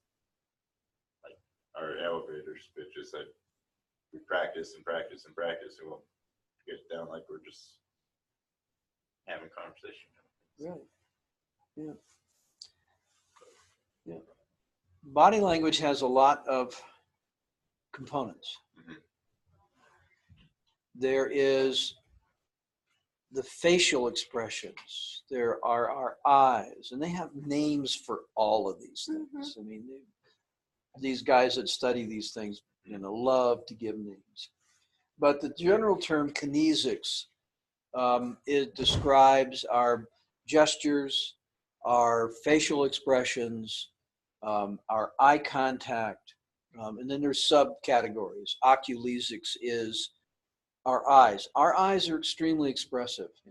Eyes have been called a window to the soul, and you can say a lot just with your eyes and the immediate structures around them.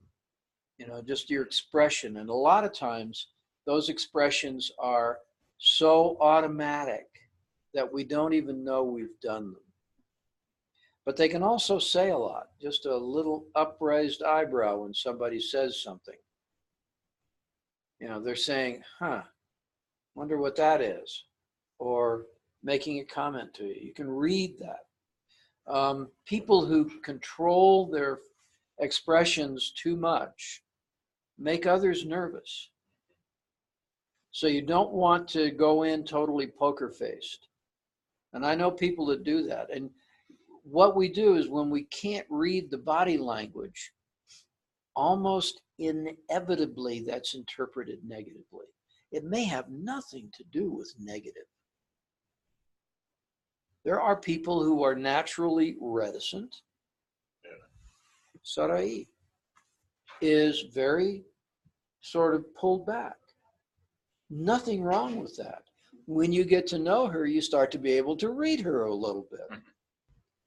But when you first meet her, she's real reserved. But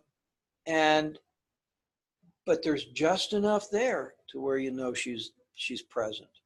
Whereas someone who's totally poker faced, you don't even know if they're hearing you. So and poker face is great for poker, but it's not great for getting a job. And if you're a professional poker player, well, you probably don't care, right? But nonetheless,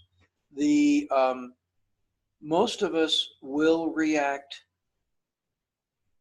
quickly to stimulus in our environment, and that reaction tells somebody else a lot about what we're thinking, or they interpret what you're thinking.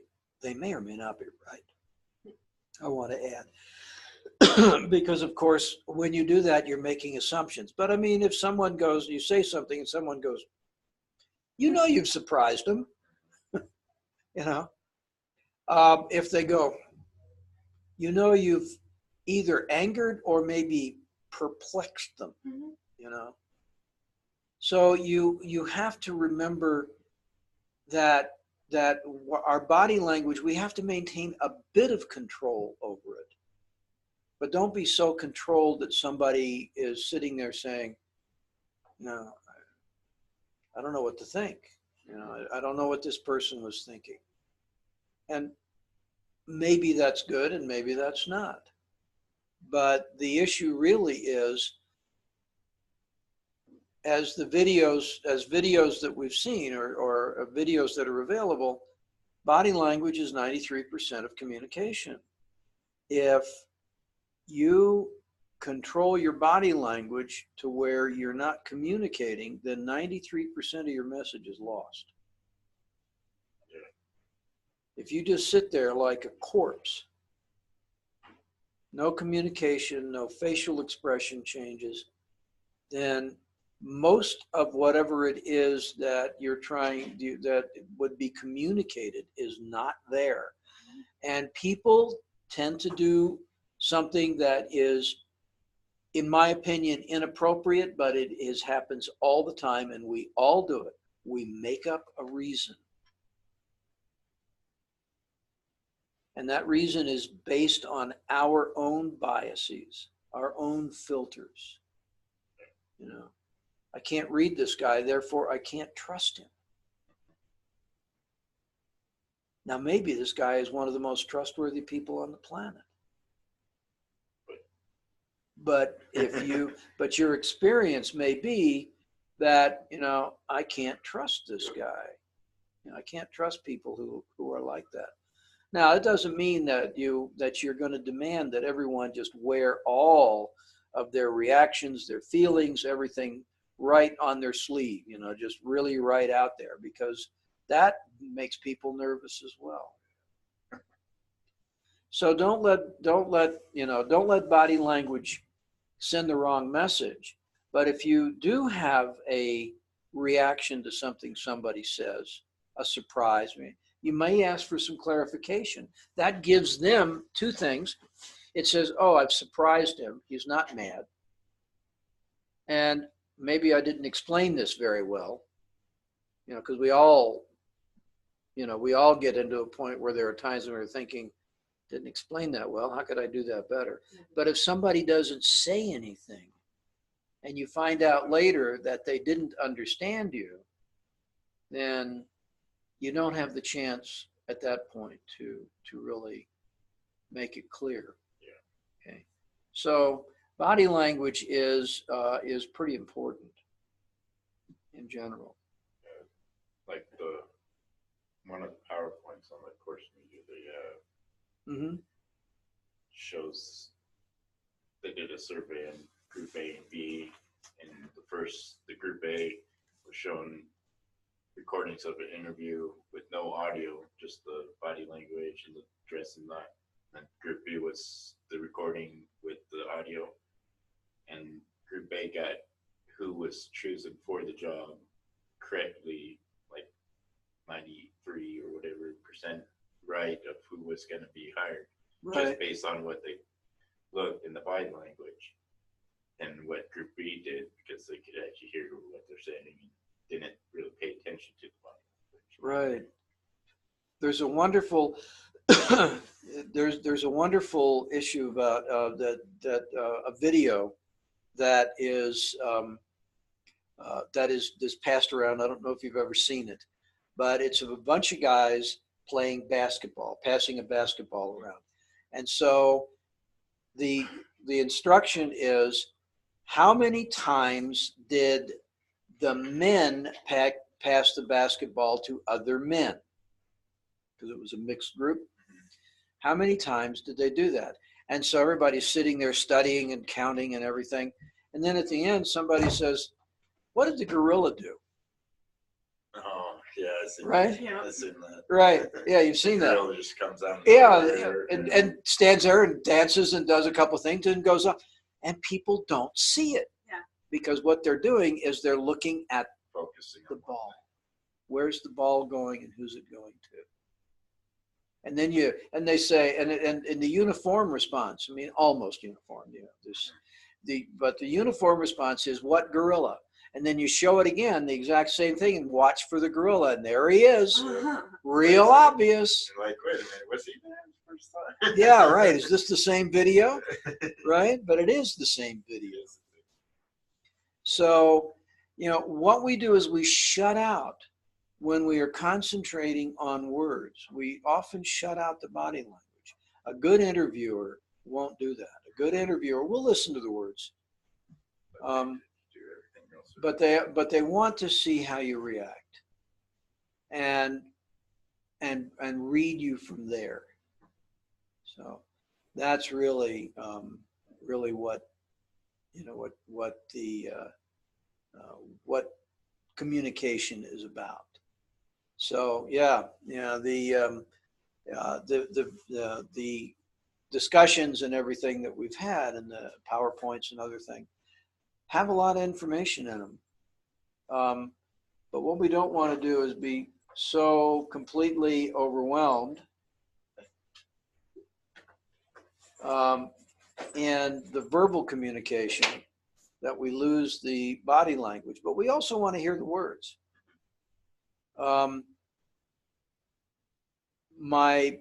I don't know that people do this because, of course, there are different views about this, but I would not be surprised if an awful lot of people actually record their interviews. And at least in Colorado, that's perfectly legitimate. You don't even have to tell the people they're being recorded. But the reason that you would want to do that is that the words, you're going to hear them, but if you're able to really concentrate on talking with the person, then you want to see them rather than sitting there taking notes. No. If you are an interviewer, really good interviewers will have their computer closed. They will have only in front of them, they will have maybe your resume. So they can look down and say, let's see, you were with this company from so-and-so. What did you do there? And at that point, they're back up looking at you. And it's perfectly okay to look down for that. But if they're taking notes, they're not looking at you. Very few people can write without looking at the paper. I feel awkward when that happens, when you're in the interview and they're just staring at like a computer screen or at the paper, and you're like, are they actually listening to me? Or because I'm like just sitting there going, what do I do? Yeah. Because I say my little spiel and they're still writing because they have to keep what I just said to them. And I'm like, yeah. And this is, and quite frankly, it's very off-putting for an interviewee to have somebody sitting there either typing the answers on I hate that, typing the answers on their computer. Because again, you're staring at the computer and you're not dealing directly with the communication. I don't like that because it seems like they're writing something bad about me, or it makes me feel that way that did I say the right thing or nah? You're sitting there visualizing all this bozo. But if they're looking at me and I'm having a face-to-face conversation, I could actually read their body language and go, okay, they thought that was a neat thing, or that was the right thing. Yeah. Instead of having them going like this and you're like, And they're totally expressing this too. what are they writing? Or what am I saying the right things? Or yeah, that is a concern that that we have, and sometimes, there are plenty of people who will do that.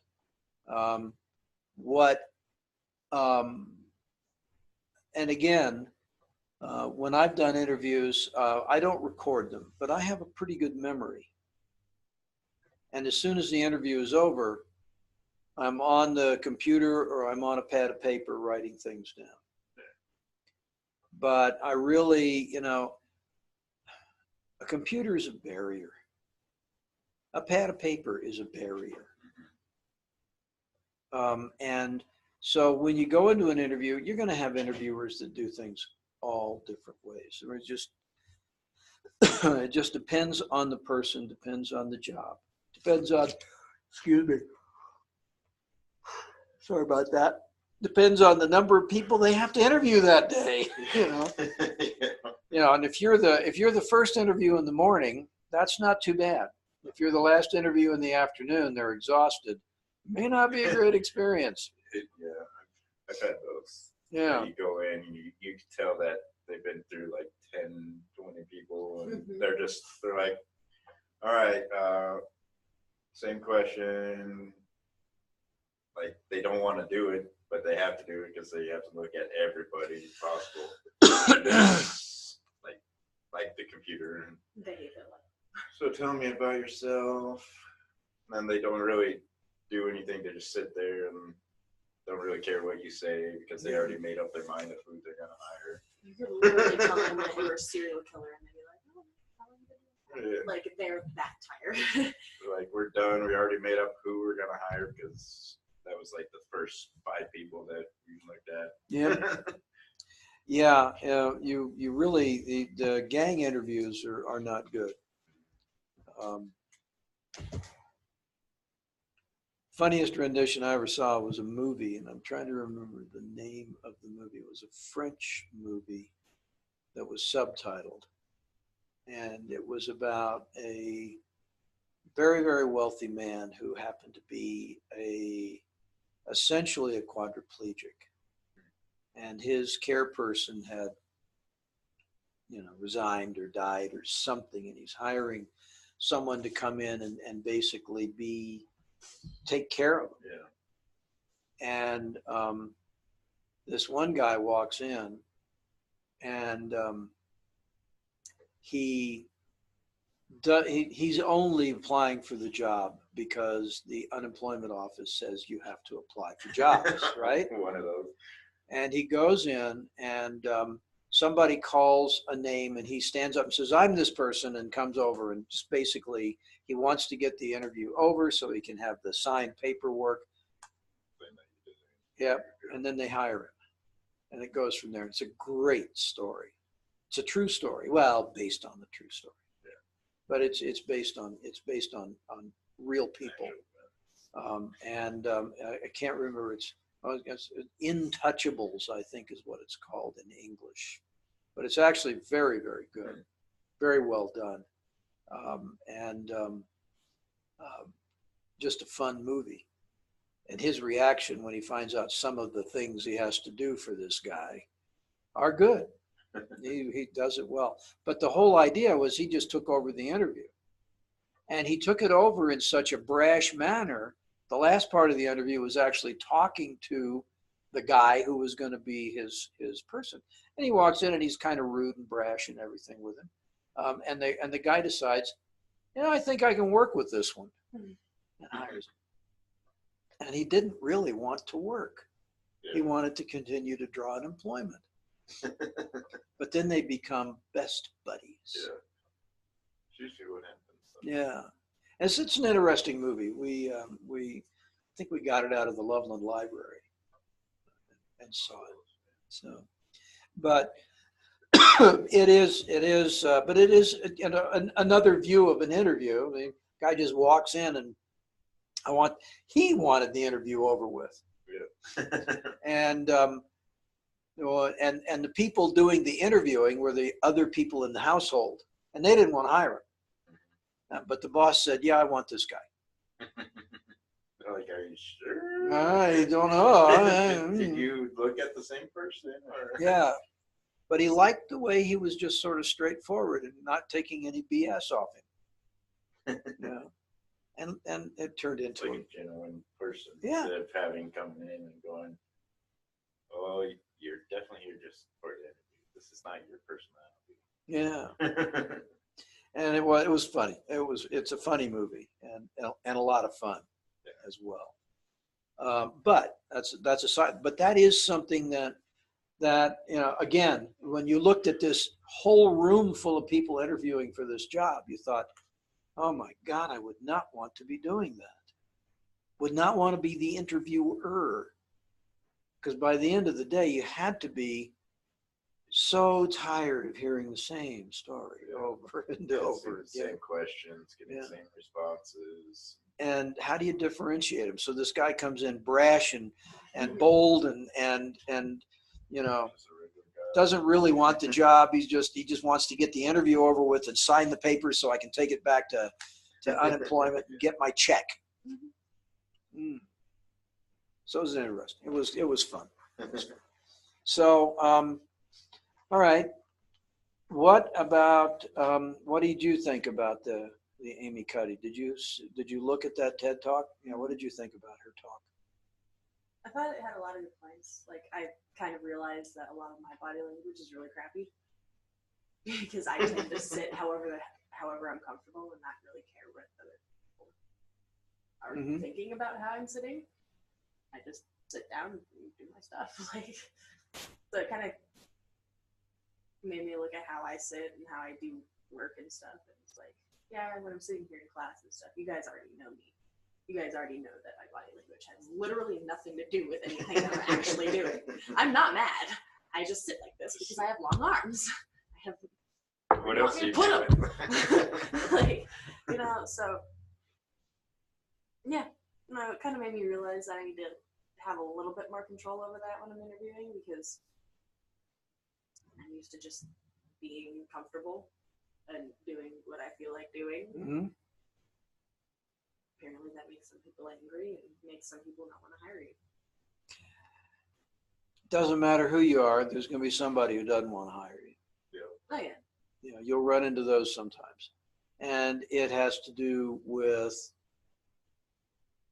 God knows how many different other parameters. I ran into it so many Oh times. yeah, you remind people of somebody they didn't get along with as a kid, or maybe the last, you know, some people that they just don't get along with. Doesn't matter if you are totally different. They won't give you a chance because they've already got a negative impression. Mhm. You can't do anything about that. Chalk it up to experience, go on to the next interview. But we do have some control. First off, you want to go in and your body language should say, I'm confident and I'm a happy person. Everybody wants to work with happy people. Now, that may not be 100% true. I mean, if you happen to be a counselor, maybe you think, well, you know, the people I work with aren't happy people necessarily. Or you're going to be a grief counselor or something like that. These are unhappy people. But that doesn't mean that that has to be your personality. So, but the issue is that you can run into the people that just decide that you remind them of someone, Yeah. and that's it. You don't want anything to do with it. One of my managers, when I was working for just a seasonal job at Target after I graduated high school, he started talking to the assistant manager about me. Told the assistant manager that I remind him of his ex-wife and that he doesn't want me to work there. And the assistant manager goes, "Dude, she does her job." Like, he literally just like flicked him off. Go. It's like, dude, don't be so petty. I'm not your ex-wife. I am 18. I just graduated high school. Can I get my paycheck? I just want Like, a paycheck. Just want Well, to work. Yeah, and there again, reminding someone of someone that they had a bad experience with, and you know, it's like, from that sound, it sounds like it was not probably a very happy marriage or Yeah. divorce, I was gonna say. and probably brought too many things to the front, and he's not I don't care mature how enough. happy of a marriage or divorce it was. He's like 50 and I'm a kid. Well, maybe that was the problem in the divorce. But nonetheless, you know, that's not very professional behavior. Because yes, you're 18 years old. You're not the ex-wife. I am literally just a cashier. Yeah. I put So, people's groceries in but bags. it doesn't really matter when you hit an emotional chord with people. That emotional chord can either be very positive or very negative. If it's very negative, there's not a whole lot you can do about it. Okay. If it's very positive,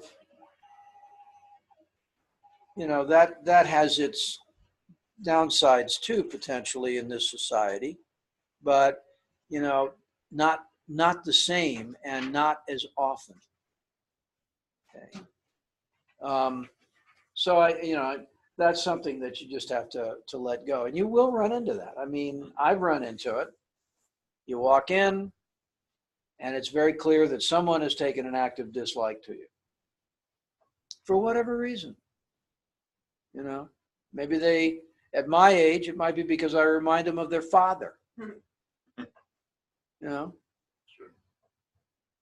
or, you know, some other person in their life with whom they don't get along, and it's very hard to overcome those emotional reactions. One would like to hope that that they would be mature enough to say, well, this isn't that person.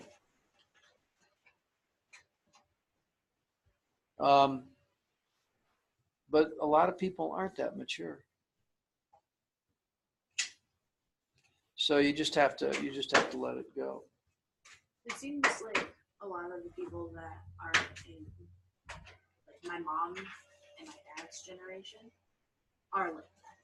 That I've had experience with, of course. There's others that are totally different, but it seems like a lot of people that are in that generation never mentally left high school.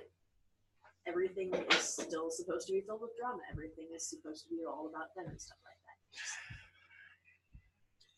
I have a special hatred for those people. Well, there are people like that in every generation. Yes, Yeah. there is. It's just the ones that You know, it's happened to be my mom. yeah. Well, it's just sort of like, you know, they're still living in high school. You Mhm. know, oh, we're going to have our 50th high school reunion. Let's get together and drink beer. Well, you know, some of us have moved way past I was that gonna say, stage of our all of us lives. have life. I don't know. Yeah, sounds like you guys haven't changed a lot in 50 years. Haven't moved past the high school. Or Right. that's all you are about now. Yeah. And maybe it's a joke, maybe it's not, but it doesn't, you know, it just sort of sounds like, well, that's real mature. Glad you're doing so good for yourself. Yeah. But you know, but you're not going to get around that. On the other hand, you can overcome the sort of neutral. Most interviewers will go in and they'll do their best to be very neutral, not allow their personal, you know, reactions. Yeah, oh yeah, you remind me of my ex-wife, but you're not my ex-wife, so how can you remind me? There has to be either something in either a physical resemblance or maybe something in the way you talk or your body language. Body language probably has as much as anything else to do with that. So the mature of us can say, oh yeah, that reminds me of this person. Well, let's find out who the person sitting in the chair right now actually is. And then if they do that and they do it well, they may ask themselves later, now why in the world did they remind me of that person? Because they're not. But if we are not mature enough to set that aside, then that clouds our judgment.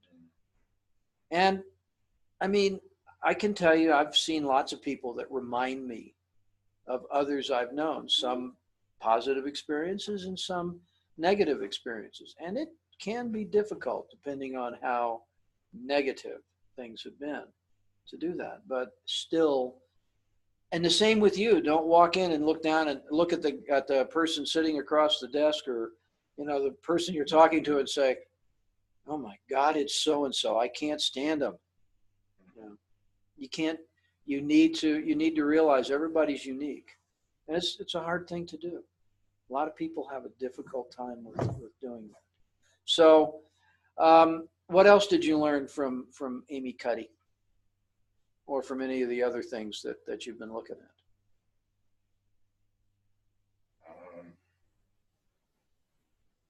Well, there was one video I watched about, I guess it does go with like body language and how confident you are.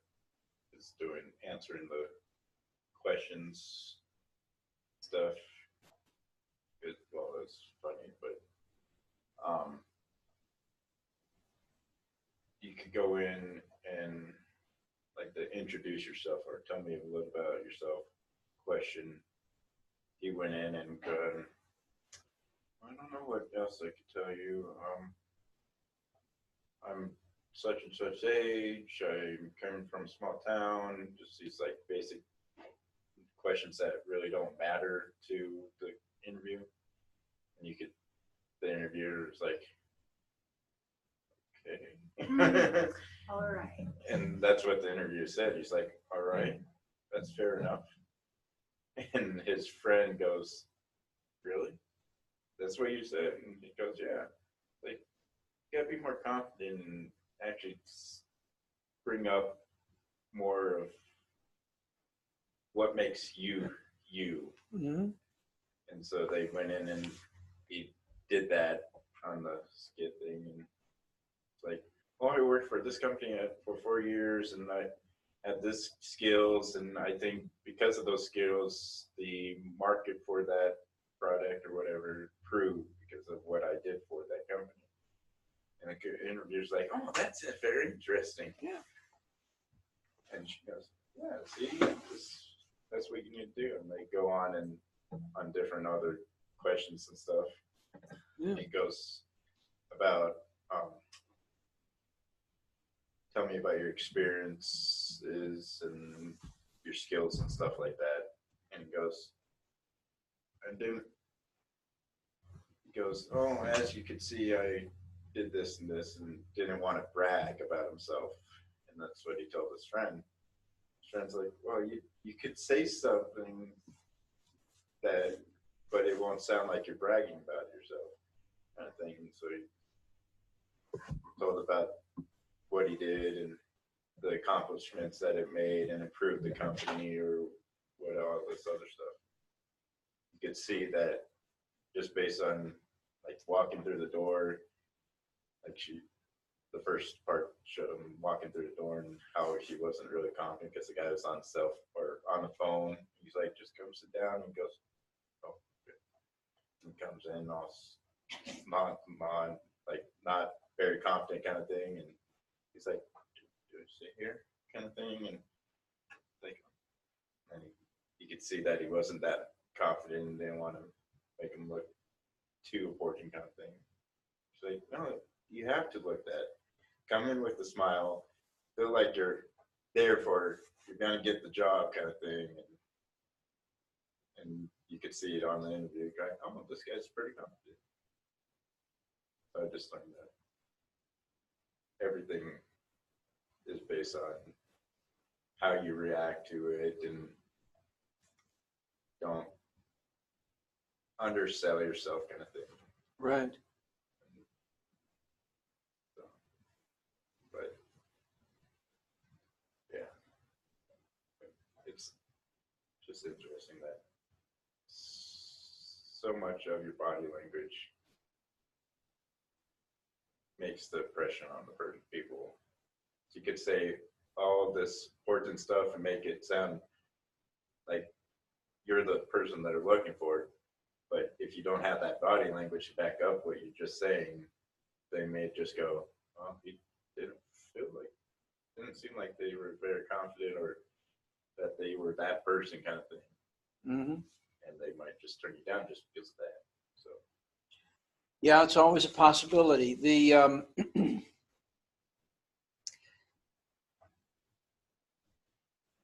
You bring up a very good point, though. If someone asks about what you did on a job, you should talk about your accomplishments. And you go back through and you look at you have to have had some accomplishments at anything you've done. If nothing else, you got everything done that was needed to help get a product on the market on time. You were a team player. I mean, they like those. Very few companies want cowboys.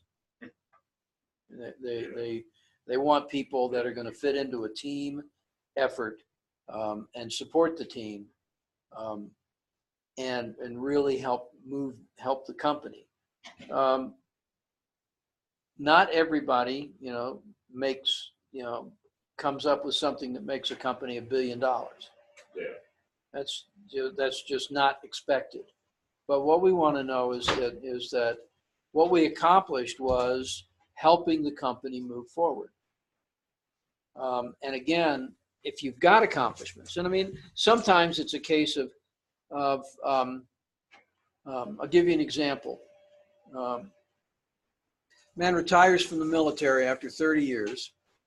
Was a senior NCO, and went out and got a job at a car dealership. They needed someone to manage their parts department. He walked in and he looked at the parts department, and they had stuff everywhere. It was a mess. They had inventory from 30 years ago there. And he cleaned all that up. Cleaned it up, streamlined it, streamlined their order procedures so that they would have what they needed, but not have rooms full of duplicates. Saved them a huge amount of money. Okay? Yeah. That's an accomplishment. So just making operations go more smoothly, cutting expenses is always allowed in a company as long as it doesn't impede operations. Then you get people that, there's a story, Sunbeam was having lots and lots of trouble. Their market share was dropping. I mean, it was just part of the evolution of companies, right? Their market share was dropping, and they had lots and lots of factories, and they brought in a guy by the name of Al Dunlop, and Al Dunlop was also known as Chainsaw Al, because he would come in and he would cut companies to the bone. He'd cut expenses by cutting things out, cutting out anything that he saw that could cut expenses and raise the profits. And his specialty was to be at a company for a couple of years, increase the profits, take a huge profit himself, and then go on to the next job.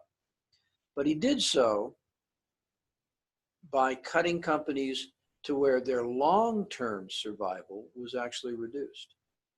It was all short-term. That's all he cared about. Sunbeam had the guts to fire him after he came in and started cutting their manufacturing facilities to the point that they couldn't even manufacture their products. Just to say he saved money. The board fired him. He sued. He had a contract. He sued. And the board said, go ahead. And the board won. The board won because they could show that instead of he was hired to make the company long-term viable. And what he did was he made it viable what he was doing would make it viable for a year or two. And then after that, they were going to be in a deeper hole than they ever were before. And they didn't, and they won, which they should have. And unfortunately that, so in that, in those cases, we're looking at accomplishments and his accomplishments. And he could walk in his interview and say, I was with this company and that company and this company, and here's where their profitability was when I started, and here's where their profitability was when I left. So he went in with this accomplishment-filled interview. And they got so bedazzled that they didn't check to see, long-term effect.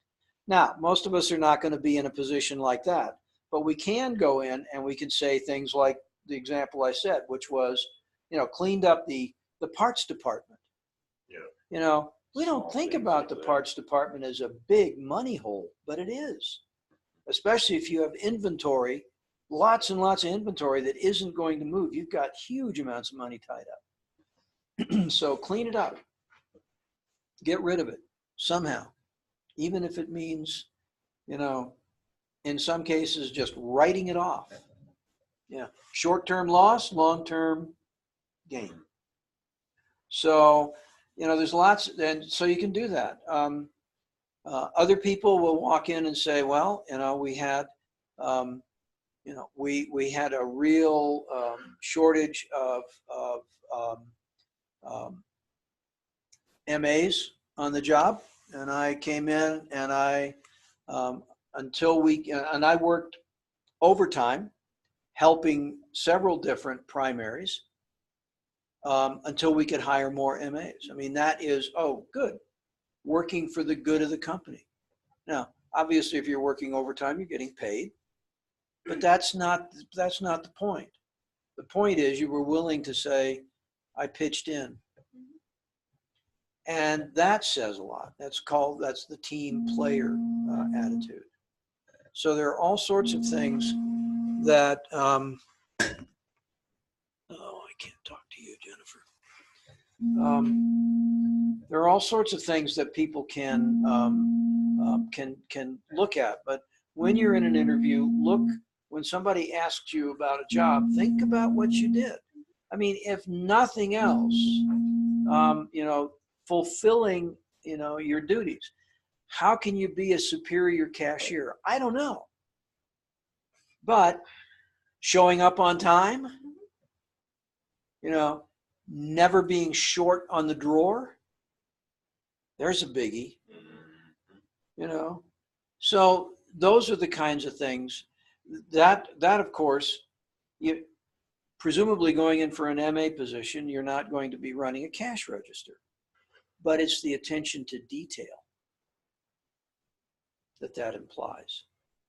So, you want to give people accomplishments, but you also don't want to overplay them.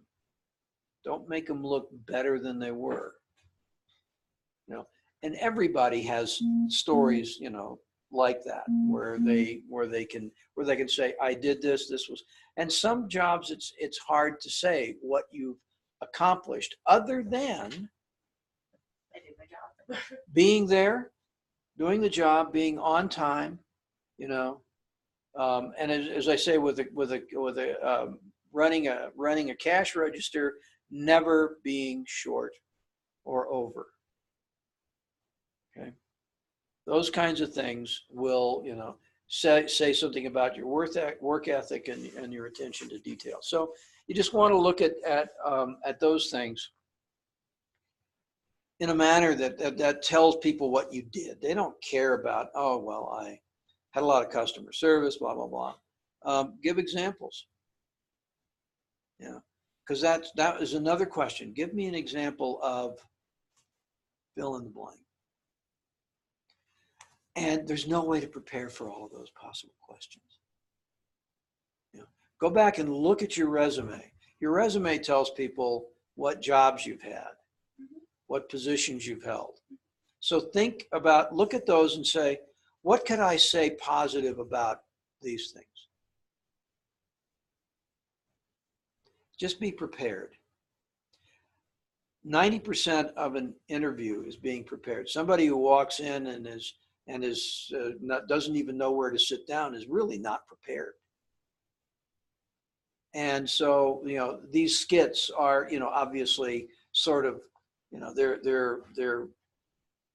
kind of overblown because you look at them and say, how could anybody do something silly like that? The fact is that somebody somewhere has. But nonetheless, you'd think, well, gee, why would that be a problem? So what I suggest is you think about your resume. Look at it. What have I done? What have I done here? What have I done there? Be prepared to answer the what are your goals question. You've already started talking about that, Emily. You want to be an RN. And that's good. That goes back to the question of what are your goals? What further education do you think you might have? All of those are many, many things.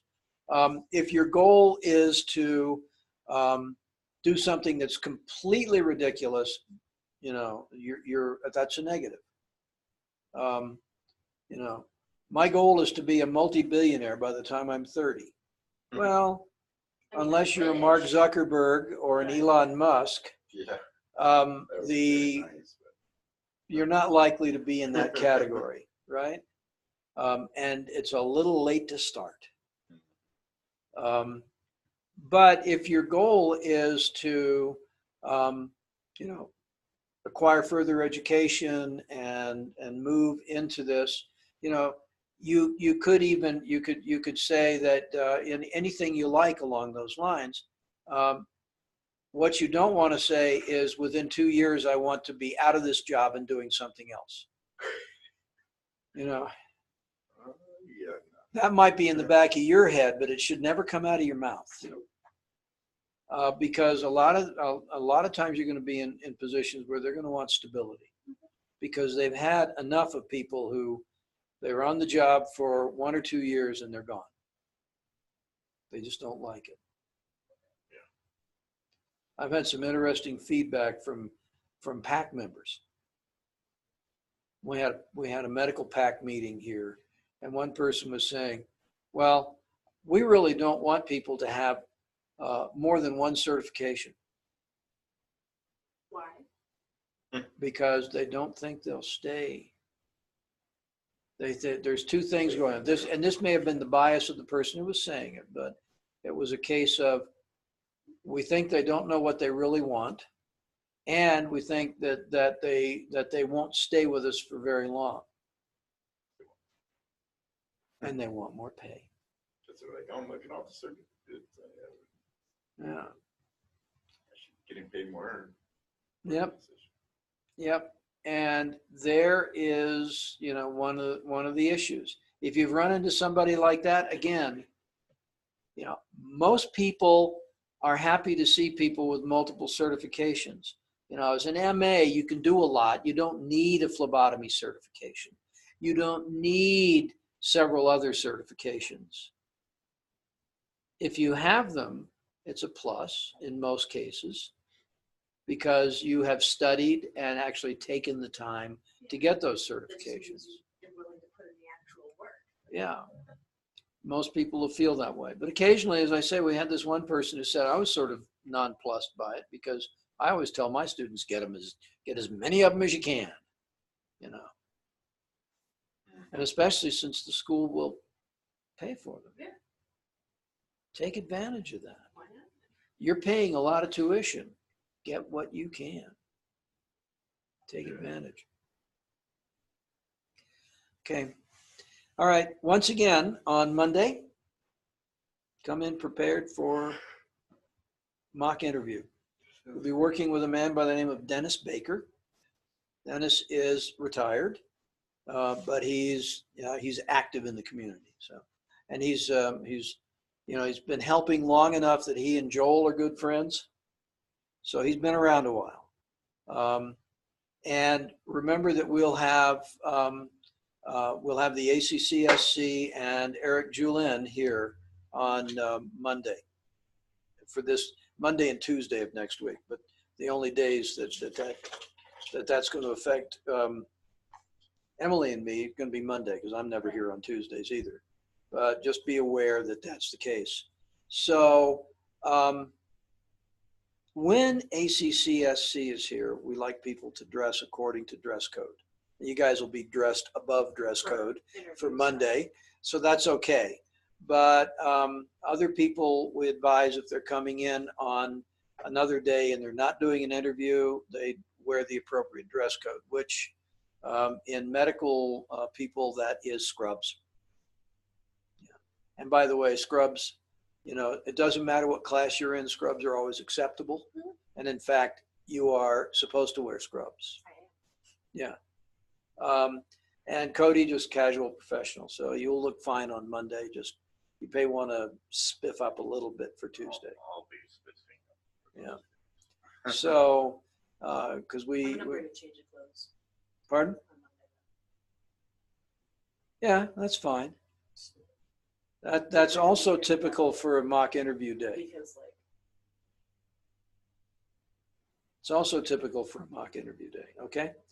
So Sarai and Tim, you're watching this because I've sent you a video link to it.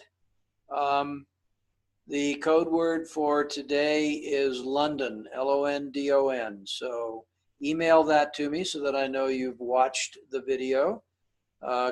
Keep doing daily checkpoints. And Tim, you need to contact me, and I'm going to email you too, but you need to contact me about how we can arrange to get you a mock interview. I'm willing to ask Dennis to do this over the phone or through Zoom, but I need to know that you're going to be ready for that. So I'm not sure what your work schedule is.